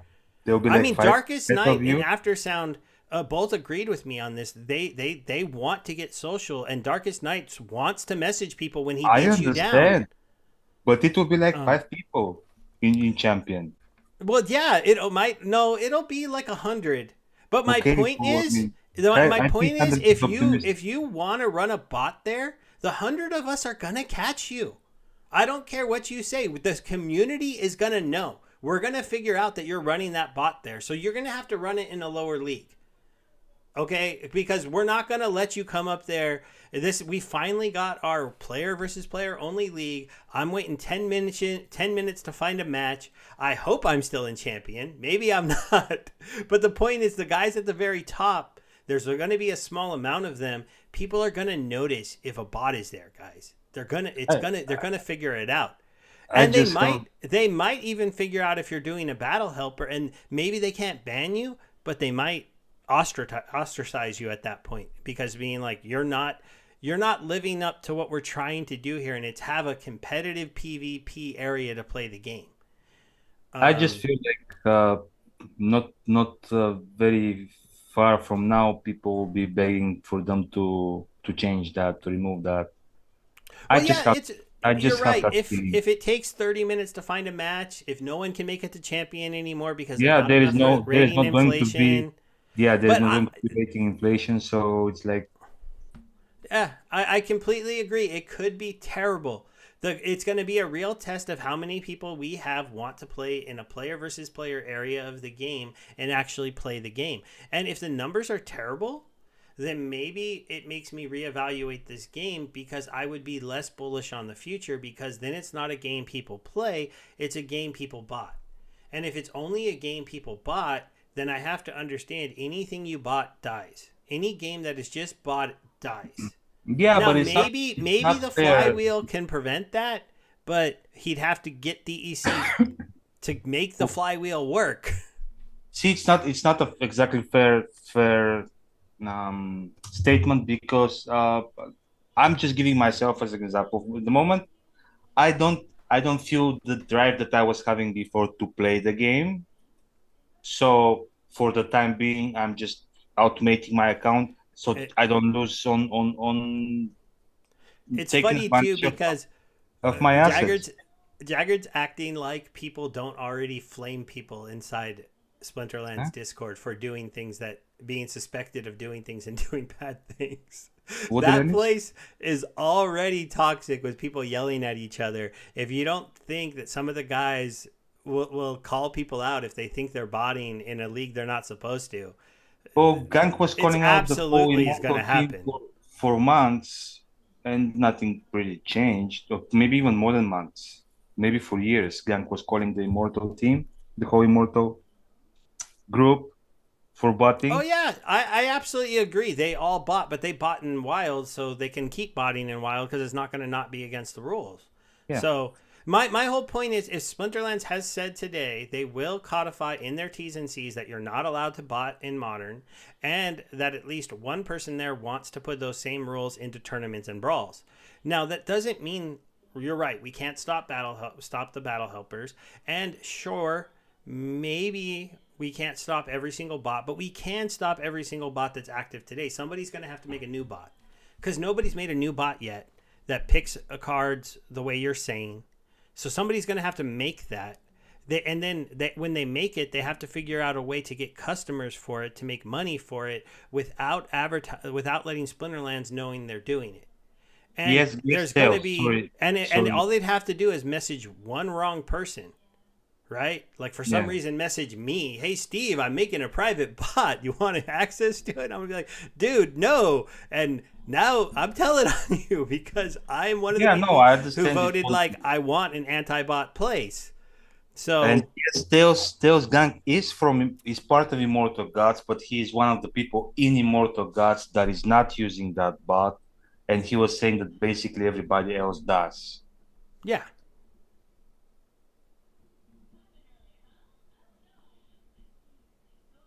yeah. Well, He he but was he's actively he's calling out. called them out and he's Yeah, agreed that they use the bot. That's why I yeah. said it's not a secret that Bumpkey and them have a bot. It's very easy to see, and there's a lot of them that use it, but not all of them use it. Well, yeah, And but but what the immortal gods really have that make them so good, their account so good, bot or not bot, is they have every single card in the game. yeah, And that helps. That definitely helps.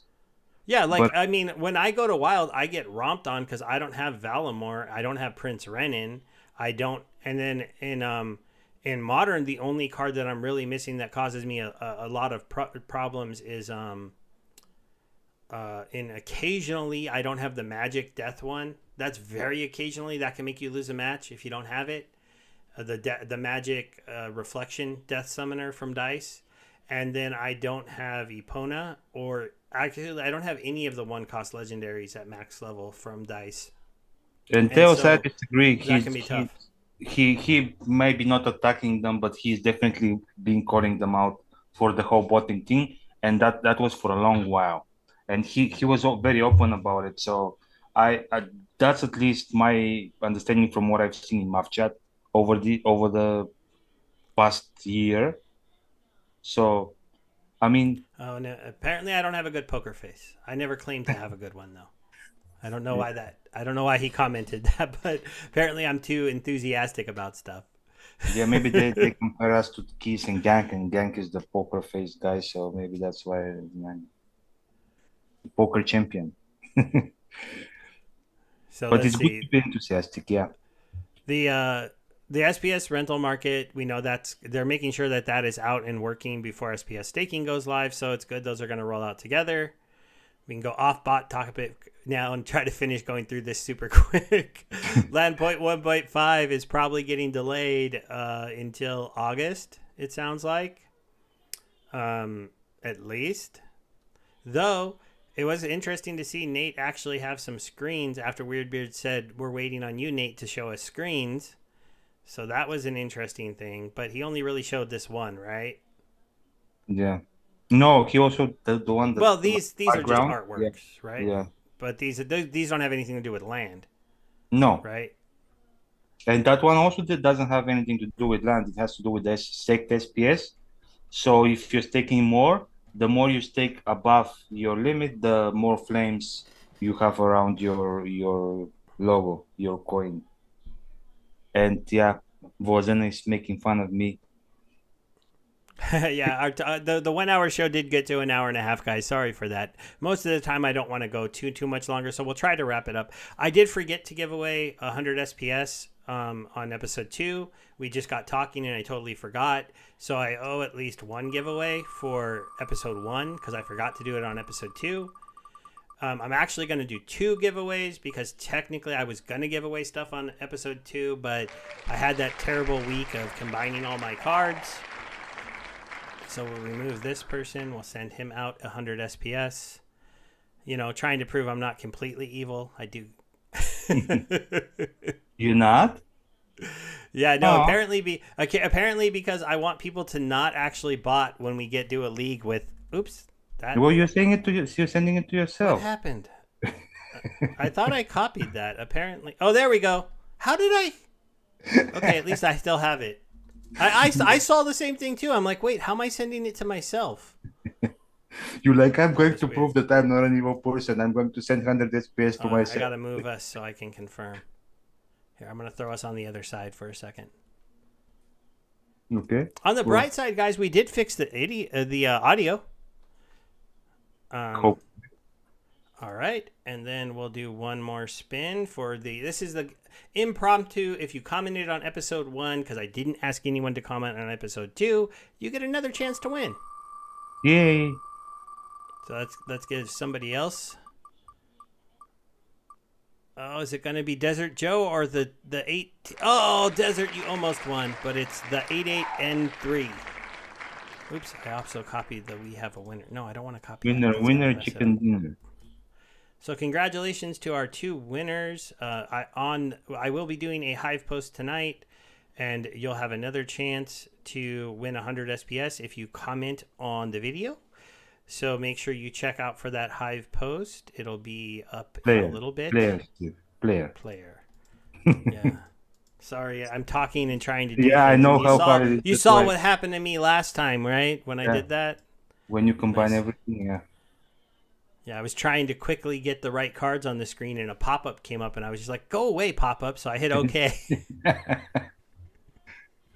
So you went back and you saw what you did? Yeah. Basically, because I was trying to show you the promo cards that Darkest Night... It's all Darkest Night's fault. The promo cards that Darkest Night wanted to change to be usable forever in Modern. Yeah. So I was trying to bring up all the promo cards, and I accidentally hit the green button while I was trying to like find the because I forgot promo cards. I haven't checked out yesterday's rewards, so I'm gonna do that really quick. Did I get anything cool? Oh, that's kind of cool. 7 of these. I have him at pretty low level, and 3 gold fungus flingers. Not bad, not bad. Only 7 chests though, not spectacular. But in here, I forgot that you have to click Chaos Legion and then promo. So like I was looking around here I was like, where's promo? And then I came here, and for some reason when I was here, I clicked here, and then it came up, and I was trying to go back over here, but I couldn't. So I just came and hit OK on whatever the hell it was without even reading it. I was just like, let me just hit OK so that I can actually, click here and click promo. You're like, okay, I got it. Get away from my face. Yeah, because basically, Darkest Night, everybody, he has an idea to make it so all of these cards, including the ones I don't own, so I need to go all cards, so that he can use Archmage Arius in Modern. He was thinking about doing a proposal to do that. I don't know how hard that would be to do, but would be interesting. But then And I can use my Delwyn. I do own this one. I do own this one. I own this one. I own a lot of this one. They're just on my rental account. And then I have my gold Lux if I press the gold button. There she is. Yay. I also have a gold Vruz. I have a gold Zoo. He did nothing wrong. Yep, Vruz did nothing wrong. I don't know why somebody has that name. Like, what was he ever accused of doing wrong? Did you ever hear? No, I mean, Ghostly for some reason, like probably it's something that happened on Splinterverse TV. He changed it to Rose did nothing wrong. I'm sure it was a joke. Was he on next to Boot Tops on the rewards wheel? I don't know. That's just I copied the names as they came in order. Don't There's no even don't comment after Boot Tops. Oh yeah, there he is, Jaggered. He was there though. You had a chance. Sorry, it didn't pick you, but he was right next to Boot Tops. That's if I go back to the well, you know, they always say Boot Tops is cursed. I don't know where that started on Splinterlands TV or who started calling him cursed there, but he's definitely called cursed over on Splinterlands. Oh, I know TV. They call Boot Tops the 3-mana Earth card, the giant Hill Giant. Yeah, but if you go back to here, it's got to be because his comment is near Boot Tops. So Jack, I saw Jack. Yeah, see? Right. Sorry, he posted right after you, man. Sorry. Yeah. He cursed you. Oh, that's what Vruz is doing wrong in the picture. He's stealing SPS. Cryptomancer let us know. Oh. Okay, so you don't think bots can ever be banned? I think if they don't figure out a way to ban bots, it's going to disillusion me to my initial point was the reaction of Agi. Agi said like, yeah, it's going to be a cat and mouse game, and he was sound like.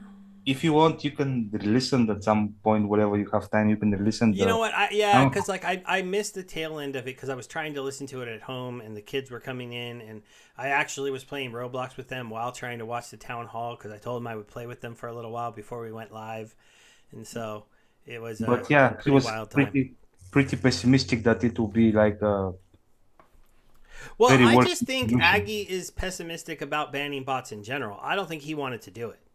I think him and Matt have time and time again said that they want to be agnostic to bots and just allow them because this stuff is decentralized and they're hardcore crypto guys. But we complained enough about it that they're gonna try it out.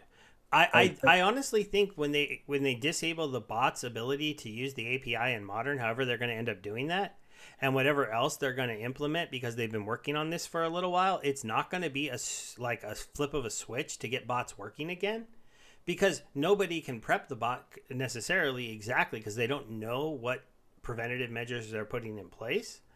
So there'll be at least a couple weeks without a bot. And then when they can just move their bots to Modern and to Wild and do nothing, just move the account over there and let it start earning, I think that's going to be the easy mode most bot owners are going to take. It's going to take a very interesting person to say, okay, I want to break the T's and C's. I want to risk whatever punishment they put out there to program a special bot so that I can go earn the smaller rewards that are in Modern. Now, maybe the rewards in Modern will be better after, but only if rating inflation still lets us get to Champ 1. What if it's not possible? What if we're stuck in Champ 2? They will be better, but not many people will make it champion. Yeah, so even a bot put over there, if it can't find matches, even if it's good, it's still going to have the problem of rating inflation not letting it get very high. So that's why I just think it's creating a perfect storm where I don't see somebody that can program a good bot just not putting it in Wild. Why do all the extra work to get it into Modern where there's Oh, no because rating there'll be the money. inflation. The There's money not will be enough there. people to get you into champion one. You're not going to earn 100 champion chests because it's just not possible with the amount of people playing over there. They're like Tails has convinced me that when this happens, the first thing that we're going to do about after 2 to 3 weeks is start demanding that they lower the rating requirements for the leagues in modern because there's not enough people playing. So who's going to put a bot there? Why would you break the rules to probably earn less money? Oh no, it won't be less because maybe they won't be playing at champion, but at diamond they'll be having way more money because there'll be way fewer players. Because you see, when that happens and when there'll be starting to be problems with finding opponents for matches and whatnot, people will just switch to wild. They'll be like, okay, I mean, I'll take my chances there. If I cannot find an opponent here, I'll just go and take my chances there. And it might come to a point where modern becomes completely deserted from players. I mean, hopefully not. Hopefully it will be a successful experiment and whatnot. But it just, I don't really know at this point of the game how many people actually have the time to play the game, and you have to also be cognizant of the fact that people are at different time zones and they'll be playing the game at different times, which means that at certain times of the day there won't be as many people active, and finding matches might be a problem. We did have it long time ago. Yeah, though Tails did mention that if you can't find a match, now this would be kind of weird, but it could fix it would actually make a lot of people want to play in modern, which is not sure why if they would do this. But Splinterlands could implement the stupid bots to Well, I to mean, help us with matches and rating inflation. I would, But how, that yeah, might be too much of a cookie because then we get to play yeah, those really that's dumb never gonna bots. happen, man. Yeah, that's never gonna happen. Hey, don't say never. If we Well, pass a proposal, if they're working something about removing bots, implementing bots is kind of like, okay, I mean, what are you doing, guys? And I want to what check something. handing you Somebody said handing something in the you chat. handing you wins just because they like your eyes? Like, I mean, just because you're cute for them or whatnot? I didn't vote yes on this. Stupid curation trail. Hmm. Oops, I didn't mean to do that. How do I get that back? You I go can't. You cannot. Once you press, you can never go back. once I minimize us. I don't know. I have no idea. Yeah. I was just Oh, teasing. you were just saying that. Yeah. Sorry, guys. It's our first time doing our meeting through Zoom, and I accidentally took us off the screen because I couldn't read this. But I'm in a curation trail that messes this up. Oh, I should be able to fix it eventually, but make this. No, how do I make us come back? Oh, see? Oh wait, there it is. I didn't see it. I It don't turned even know into. what's going on because I'm seeing your screen and I see us on top. So Oh yeah. Sorry. Um, as long as I'm expired. in the chat, Let's see. SPS, SPO bots don't earn or extract. No, they're giving away wins though. It's like, I mean, kind of like defies the whole problem. Like people wanted to play people, right? Like I thought that was the whole problem. The whole solution was to implement something that allows to be sure that when you're playing somebody, you're playing actually a human being. And so now you're playing bots that just give you the win. I mean, I don't know. It just, for me, mm, doesn't make much sense for them to implement something that supposedly is the reason they're taking bots out. Like they want to have only human remain competing. Yeah, provide much liquidity, but nevertheless, Theos, like Steve said, he wants to know like he's playing somebody. He wants to go and Yeah, that I don't like that either. he's But him in I've Discord. heard it said that they could provide match liquidity with dumb bots, and I wouldn't love that, but I have heard them say. I mean, I've heard the idea thrown out there. And I thought the whole reason is again to play human versus human. And if they're bots, then they're bots. I mean, they don't extract. I understand. They provide liquidity. It has been done before. That's why in the beginning, when bots were there, everybody was not caring at all because they were providing much liquidity. Because I remember times when you had to wait for quite long until Well, a I match remember actually when pops up. I remember long wait times. I mean, I started playing the second month of the game. I mean, I was playing when Yeah, our user base was very small. I Um, probably 7, 8 months like later down, but there was still problems with several like there were occasions when for a long time I was starting the fight button and I was waiting it all and then nothing happened and then I had to start it all over again because there was not enough people to play. And then bots came and then everybody was happy about the bots because they were providing liquidity. But then the bots got smarter and especially after the whole boom when everything went to the moon, yeah, people started extracting value and yeah, that's happening and sorry, Alex. always.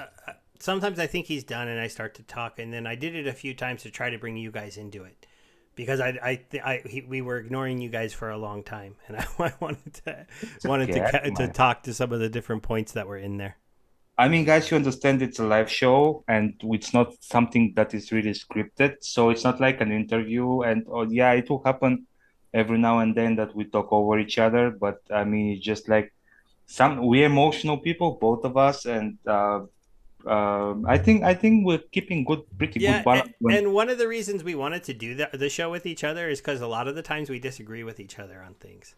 yeah, or at And least have he different points counters of my view. points. Or go ahead. Or at least we have, yeah, different points of view. And, you know, but yeah, it will happen every now and then that we talk at the same time. We try not to. We try to be respectful to each other, but sometimes you cannot avoid it. It's a live show, so yeah, we'll take the fall Yeah, for that. yeah. I mean, I'll take that. A couple times I definitely cut you off, but it's hard to judge sometimes when either of us is going to stop talking.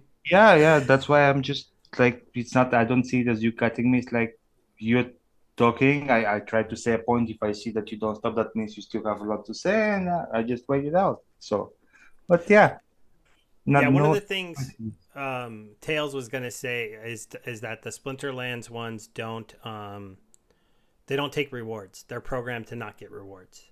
I do understand that, So but they're not human he players. oh yeah, I know. That's why I don't really want them there. But yeah, I don't think that would be a good thing.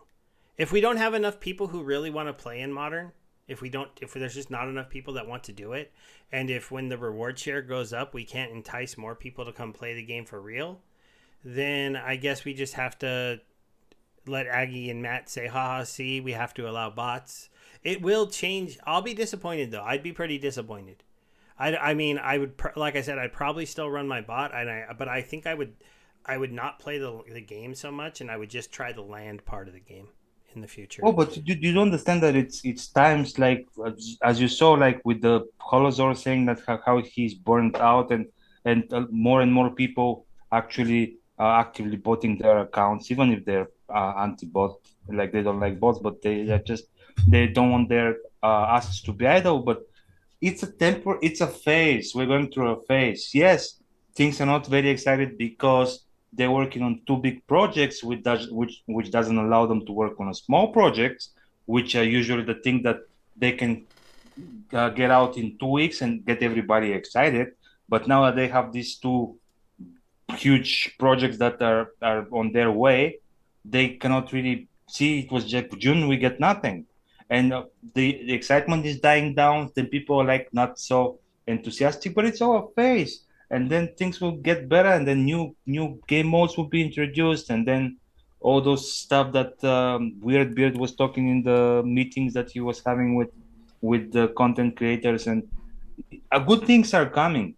But at this point, like people are, a lot of people are just worn off. They don't want to sell. They don't want to move out, but they just don't feel as enthusiastic to play manually. And I'm talking it from my perspective because I'm one of those people. It's not like I still play my bros and I have very much fun.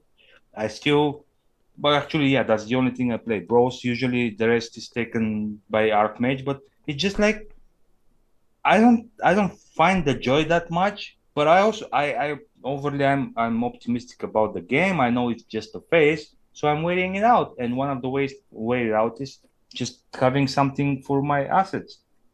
And yeah, if I have to move to wild, I'll move to wild. Anyways, I'm going to take a hit with the SPS taking, so I have to play maximum diamond anyways, because that would be where my rewards will be maximized. But yeah, I mean, I usually adapt. Things change and I adapt. Yeah, for me, it's just the game. When I first started, I had fun playing it. I could play it myself with my big account, and it was fun. And then at a certain point, about the time that Archmage and Xbox came out, and botting becomes super, relevant to the whole ecosystem at the top, it no longer became fun to play the account at the top. It just wasn't. It was too hard. You didn't win enough. You saw people out there talking about how Archmage was getting them to Champion 1 super fast. So it took all the fun out of the game. And now I think a majority of us bought our main account. And when that change happened, it was because it became so easy for us to get a good bot. Now, maybe that's kind of good because economically that's more fair for me and you who didn't have access to the Bebby bot. But overall, it hurts the game because, like, there's a loss.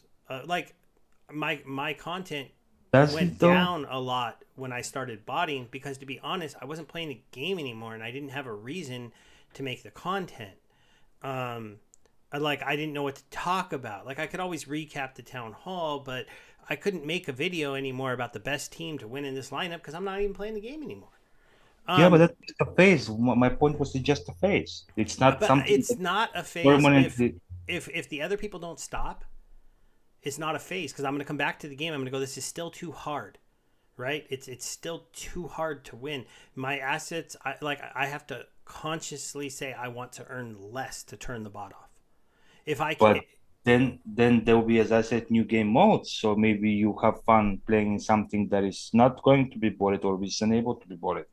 And then there'll be, I know it's way down the line, but then at some point in the distant future, 2030, 35, I don't know, but we'll be having items and spells, and that will add a new layer on top of the game, and that will also probably make it way harder to bot. But my point is that looking in towards improving stuff, and that I think will rejuvenate. Because I'm telling you that because I'm sorry, I'm taking too long, but when like 6 7 months before the big boom, I stopped playing Splinterlands completely because for me at that point the game had turned into grind.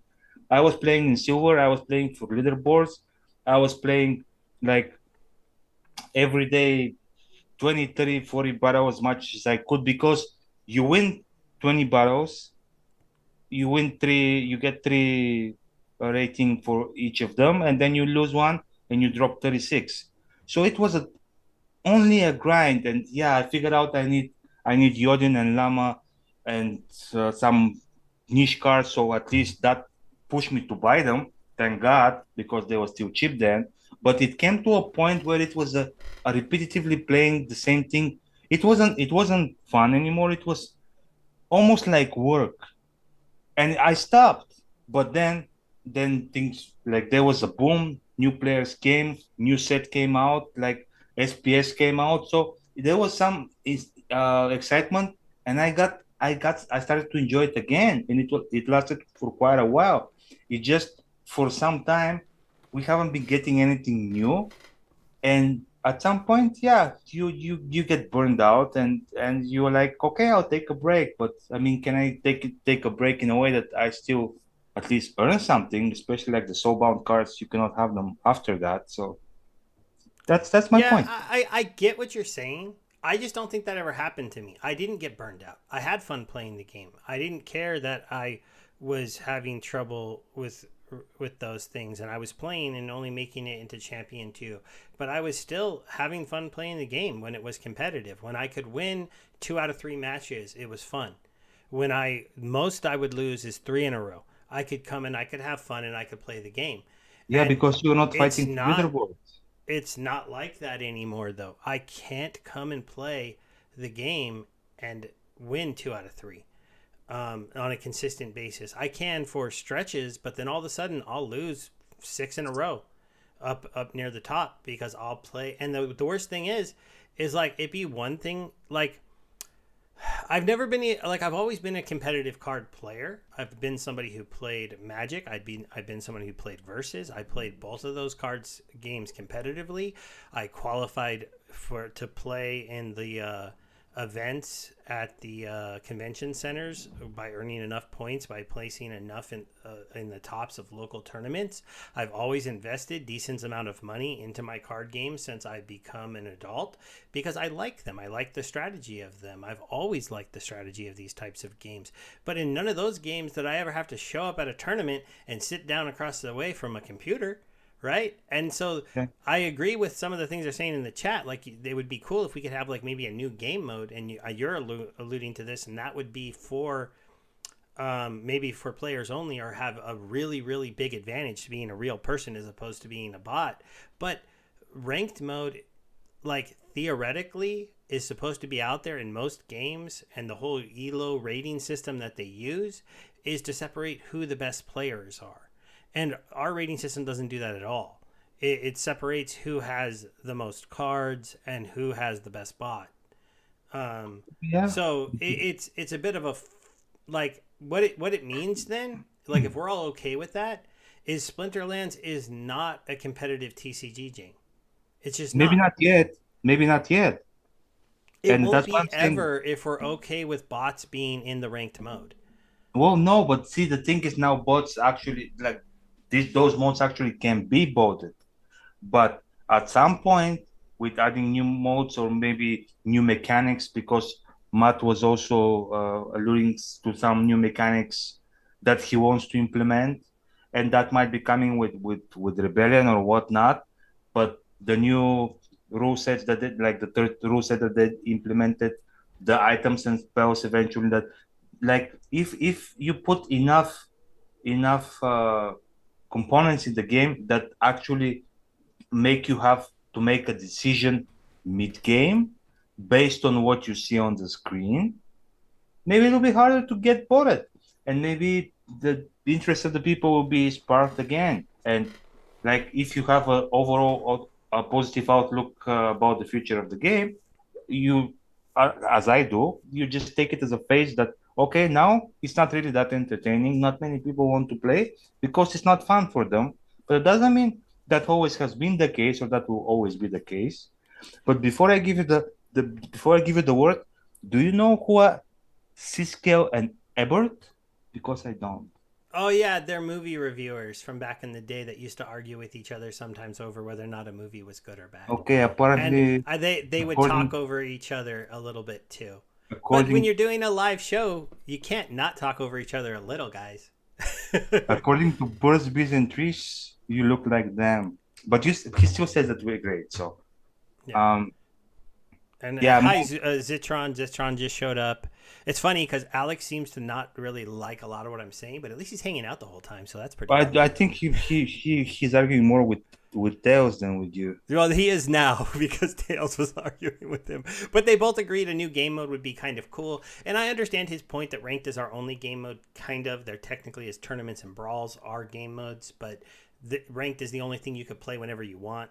Kind of. You could pretty much come and just play tournaments all day if you wanted. You can even create sit and go tournaments. So And you might it's even not earn more. technical that we don't have other game modes. We were supposed to. It's kind of funny because being someone who's been here forever, you want to talk about the team not coming through on some things. Cards were supposed to be able to level up by using them when they pitched the game, and there was supposed to be a PVE mode that was supposed to come out when the game launched.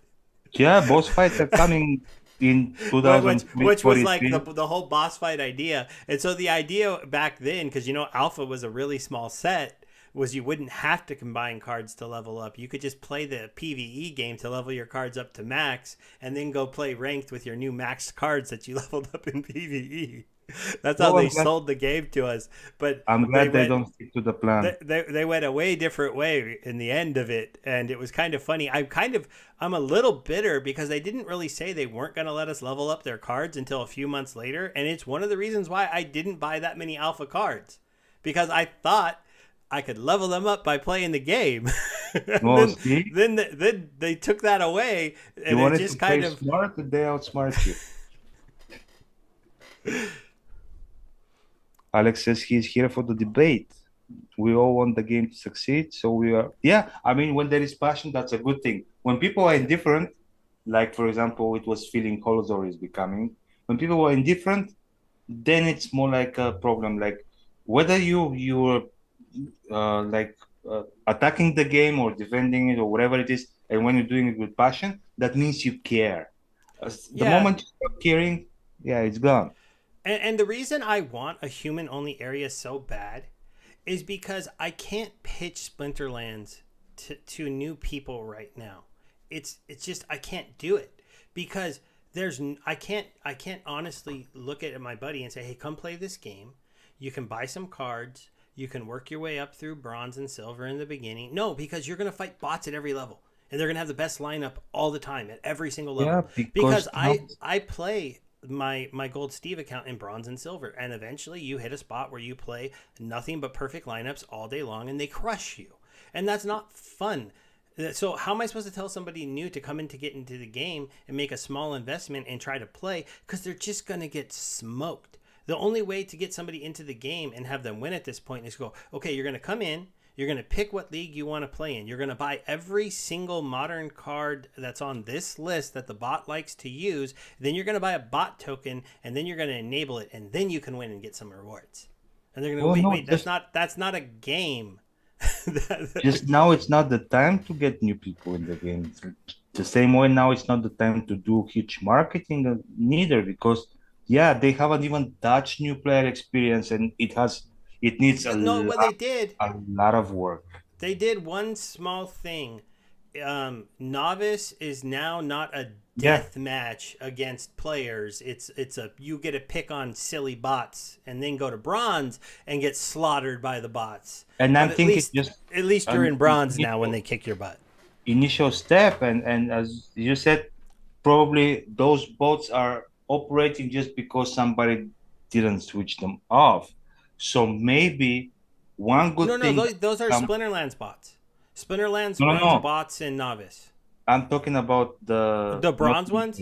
The bronze ones. I don't think somebody just forgot to turn them off. No, you're saying that they were playing and they're not earning anything. So it could be just.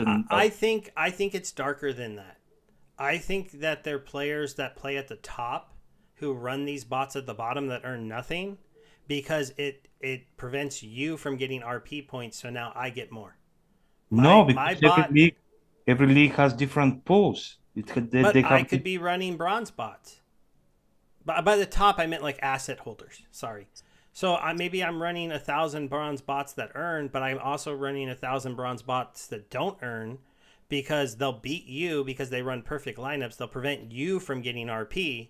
So my bots that do earn more, because I'm beating you down with those level 1 bots. And that's why they run them in every league, because every win that they can get stops somebody else from getting rewards. And when they're playing against each other, they recognize and they give it to the ones that... And when they play against each other, they let the special account win. Oh, wow. So I don't think there's no purpose to them. I don't think they just forgot and left a bot running, playing, those cards. I think it's a conscious decision, because it beats my Gold Steve account in bronze all the time. Because I play that one manually, and it only had the 150 put into it, so it's missing a ton of cards. So I just get picked on sometimes by level 1 cards. It's embarrassing. I'm like, I have level 2 and level 3 cards on this account, but I can't beat that level 1 lineup. It's usually the magic one. It's the corrupted Pegasus with like the Goblin Psychic and like the bird, the Regal Parrington. Not even Mycelia, Yeah, not even Mycelia. It's just Obsidian, like the obsidian. cheap Yeah. magic ghost cards, and they all get bumped up to 2 magic damage. And even if I run a similar lineup, if I don't run the unicorn who has void, who takes half damage, then I lose. Because like I'll run the same lineup but with Pellicor, but I lose because Mm, Pellicor gets killed by the magic too fast and the unicorn lives too long. And I go, that's yeah. so stupid because the only way I can beat that deck is if I have the unicorn, but I don't want to play it because I don't own it, and it'll You hurt can my rent it, RPs. But I'm like, maybe I should just play it because at least I'll get some RP. or you can rent it. Probably it's not that expensive, Yeah, but I could rent it, but cost. I'm not funding that account with any money. Yeah. And you don't earn DEC for playing, and it doesn't have enough SPS anyways.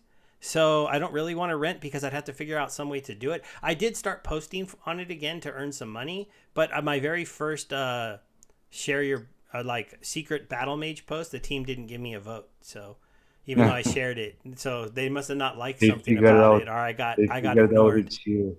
They figured Sometimes out. I'm worried that they think I'm trying to double dip, but I only do social media on Stever82, and then I do share your battle, but it's not share your battle. It's well, it is kind of, but no, it's what do they call it now? Archmage Secret or something. Oh, I don't know. I Um, don't know. I don't do oh, you that. don't So do them, so you no, don't even know. This guy doesn't post. It's I used to. I I forget used what it's called. It's this one, Battle Mage Secrets. to. Okay. Yeah, so I tried to do one of these on the Gold Steve account and he didn't get a vote. And now I think I might be too late to do one now because I'm not going to do it tonight. We talked too late I'm into the sorry. evening. No, don't worry. It was a fun conversation. It's When it's going fun. to go, Yeah. I it's enjoy. probably going to go long on the days that they have town halls because we're going to have more stuff to talk about. I think it will go And then we long. started arguing Since about you have bots, time. and you could argue about bots all day. They're just I like no can. matter what. For overall though, I feel like bots hurt the game so bad that that's why I want them banned. Because to be honest, if we only had like 8,000 regular people playing the game but no bots, we might have never hit the highs that we hit, but we wouldn't have went super down either because they I never can would have assure you. printed. They never would have printed 15 million Chaos Legion packs if it wasn't for all those bot accounts. So I was saying I can assure there will always be something to argue about, to talk about for hours. So it's not just because the bot, and I just think that they're targeting the wrong bots. But that's my opinion.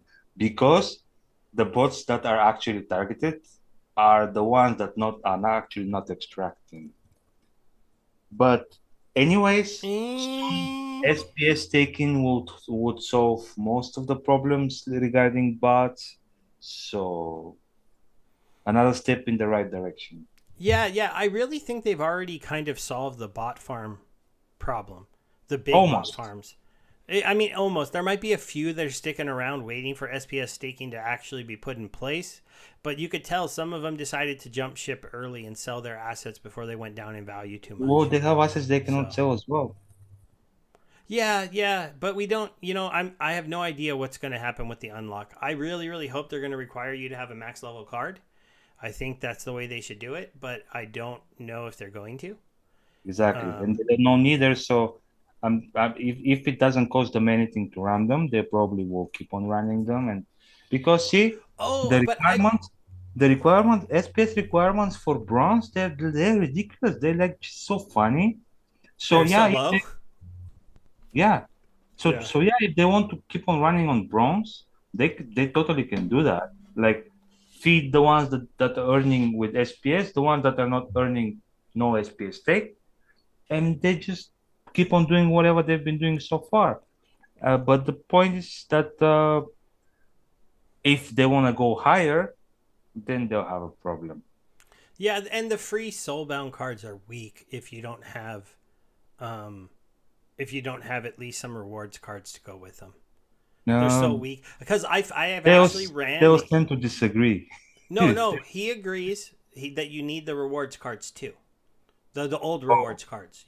I just remember from the there's beginning. some very cheap effective decks with the soulbound cards, but you have to augment them with a few other cards. You can't run just the soulbounds. He agrees with that, but he just is of the opinion that you can buy a couple very cheap cards And those will be enough to augment them to be competitive. And he's probably right on that, to be Yeah, competitive. But I was playing with Gold Steve the other day, and I'm playing in Silver 2, and I fought somebody that used like only 3 Soulbound cards, and it was such a stupid team. It was like the dumbest team I'd ever seen played. It was so weird. but they're good, man. They're awesome cards. I'm just like now we have them, and like we don't appreciate them that much, but they're great cards. And imagine when I they don't are even use station. them. I don't use them much because they're not champ level yet, but they're You don't. starting to Oh, get. okay, but I still, don't see you them don't that use much either when Martyr. I play. You don't use Martyr every now and then. I use I use some of the legendaries that I have at level 3 occasionally, but not that often because they're under leveled. Archmage is using Kulu Swim Hunter 90% of my matches. No, I don't see Nightmare and Champion very often, because of Kitty. Once Kitty came out, the Nightmare deck got less effective. No, I'm saying Kulu Swim Hunter. Oh no, I'm sorry. I was answering chat. Oh, My bad. okay. Yeah. But So Kulu, I only have a level 1 Kulu. I've only gotten one okay, copy. yeah, and that can be fixed So in uh in one chest, pretty yeah, much. but it hasn't yet. Okay, but So what I'm saying is I see because I have it now maxed, and I see even before it was maxed. I think before I was having it like at level 3 or 2, the bot was still using it like 90% of the time when he was using Kelia, which was very often.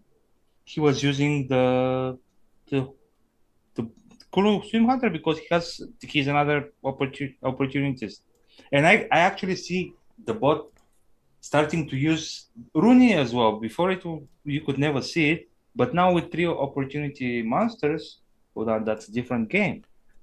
yeah, see, my most unlucky soulbound legendaries are the blues. Only one Kulu and only Medusa to level 2. No, Everywhere else, like, see, I have this one maxed, and I have these guys at 3 with some extra yeah, cards but into them. This one's at 3, you don't have barracks though. but I suck at getting the blue ones. How about the dragon one? And I don't even have barracks, and I don't have them on gold either. Like, Yeah, see, no gold one. yeah. But I got 3 golds of this one. And you have maxed TGR, and Yeah, and 3 golds. So actually I you can probably max your gold one as well. no, I need one more. It's 4. Oh, I thought. It's Oh, yeah, it's level it's two by. it's 4. So Yeah, I I thought need one more. combined two One already. more. Yeah. Well, But yeah, it's like blue legendaries and the dragon. There's like, you can't have those. You can have extra of the white, and you could have a good amount of the death, but no dragon one for you. yeah, I'm pretty evenly spread out. I'm happy about that. But lately, nothing have been Yeah, dropping. but I mean, I don't use them very much because like the epics. Let me hit Chaos Legion. See, they're way under leveled. I can't use level 3 and 4 cards in champion. The rares, same thing. I can't use. None of Sometimes it these makes sense, are up man, to. because I Martyr like. is Martyr. I could use him, but I don't have any fire gladiators that would make it worth it. Cause see, like Yeah. these two are level 4. They're just not strong enough. Well, I Um, not necessarily mean for the gladiator cards. I'm just talking soulbound cards. and I've only got her level 2. Well, I mean, but to use him, right? You're only going to use him if you have a good gladiator. Well, I was just saying that the only I would basically Maybe not. the wall stomp. Like he might be interesting in reverse speed. I haven't tried using him, but I just maxed him out, so at least he wouldn't underlevel my other fire cards. Oh, actually, Crash is a pretty powerful card, especially at higher levels. Crash? Wait, who are you Yeah. saying? The second card in your deck, What? Are not you the looking at first, the second one. You this go one? from the second, yeah, Crash. Oh, him? Yeah. He's powerful in your mind? Yes. Yeah. Just look at his look at stats. So he has thorns and reflect of like arrow Well, yeah, but reflect. I don't have him at level 7. He's okay, but you get there eventually. he becomes with like 8 speed. At the rate that I get gladiator cards, it's going to be like 4 or 5 months before I get him to that level. Okay, but I'm just saying But it's he's not. only at level 5. I mean, I have to get how many more And copies do I need? he still has a speed, and he has a thorns. He has speed and thorns, so to So get you him no here, magic, no I need a magic rules. hundred, 150. I have 71. So if I were getting gladiators at the same rate, it would take me years to get him to level 7. But we do get them a little faster now because we earn more merits in brawls than we used to, and you get merits in chests. So And even at this it's been level, speeding up. even at this level, he starts with 8 speed plus 1 9 speed, and then every time the thorns kill somebody, his But speed you would grows. use a 6 cost summoner to play him. That's 10 mana you'd use up Oh, I'm to play just him saying in a that regular match. as a gladiator card, I think it's underrated because especially no magic rule sets. I think I could he's maybe see using this guy in a reverse speed matchup to use Gorith. Or maybe my level 2 Fiona is strong enough to bring into champion, but I don't know. If she was level 3, I'd be much more inclined because then she'd have a stun. well. I mean, if you combined her with Rooney and with his removing the two of the arrow, two of the Yeah, shield, he removes the shield, so he's a good combo with her because she's a headhunter, and I do have the Untamed then if you put Mordius as guy. well and Rooney, like you said in the reverse set, then it So might be. I can combine her with the Oh, Serpentine Spy yeah. and him. So you have 2 minus armors, 2 really big people that are going to go hunt weak characters. That team might be playable, but I'm not positive it's going to be competitive. What's the bot been using in Champion recently? I haven't really been checking if he's using the Soulbounds. Oh, I No. see. The first card is the Dragon Barbarian. Oh yeah, it did use, but she's level 3, so I could see that. Let's see here. It oh Here, yeah, the ninja, the then he's level 9. the He's Ninja awesome though. Turtle, The Ninja Ninja Turtle. Turtle is an awesome card It for him. is. I don't argue. So not in that match. Not in that match. Not in that one. They're too small for me to see. The rune. And yeah, No. you have. Wait. Maybe. Wait. What's this one? Nope. Not in there. Not in that one. I can tell. I know. I would tell you. But see, yeah, they're not that prevalent yet for Archmage on my account. Yeah, but see, the thing is, like, you have a lot of summoners that not many people have, like Yodin, which is I see predominantly played, and Kiri. So yeah, Well, and yeah. then with This is those why they're three, not that prevalent to me because I have all the other cards. But Ninja Turtle is making the lineup occasionally, but he's an amazing card for that yeah. team. Well, actually, Kulu Swim Cutter, I think it's an amazing card too. You know, he'd probably make my team, but I don't have him leveled yet, and there's nothing I could do about that, right? I Yeah. just have to hope. So the double resurrection with Asian Lich works very well. Yeah, I watched. They had a video with using the double resurrect with Oh the yeah, I use the Death Team in reverse speed for with the Ancient Lich entity. and in the entity. It's a really good lineup because Yeah, but he the uses dodge. Martyrs. He uses Martyrs as well. Yeah, So that's what I'm saying. Like even if it's a level 1 Martyr, I mean, when you put aside that it costs you rating, like it costs you what was it, reward points, it will do the job because with dice twice, it boosts your card twice and actually three yeah, times. yeah. That First time particular it dies, team. then it's resurrected. The Second site is time it getting dies. kind of slow. But we should probably wrap things up because we're at 2 hours and Yeah, 20 minutes. okay. So nobody's gonna watch this after tonight. No. Maybe they will because it was a fun It show. was a fun stream though. Yeah. Yeah, I wish Death was more competitive. Maybe I just need to practice with them more because I do have most of the important Death cards. Ugh, I combined my animated corpses. I do remember. I've been here. That would eats me up. Also, like I put a little bit into these cards, so maybe I don't know. Are they cheap yet? Can I go up level up my slime ball?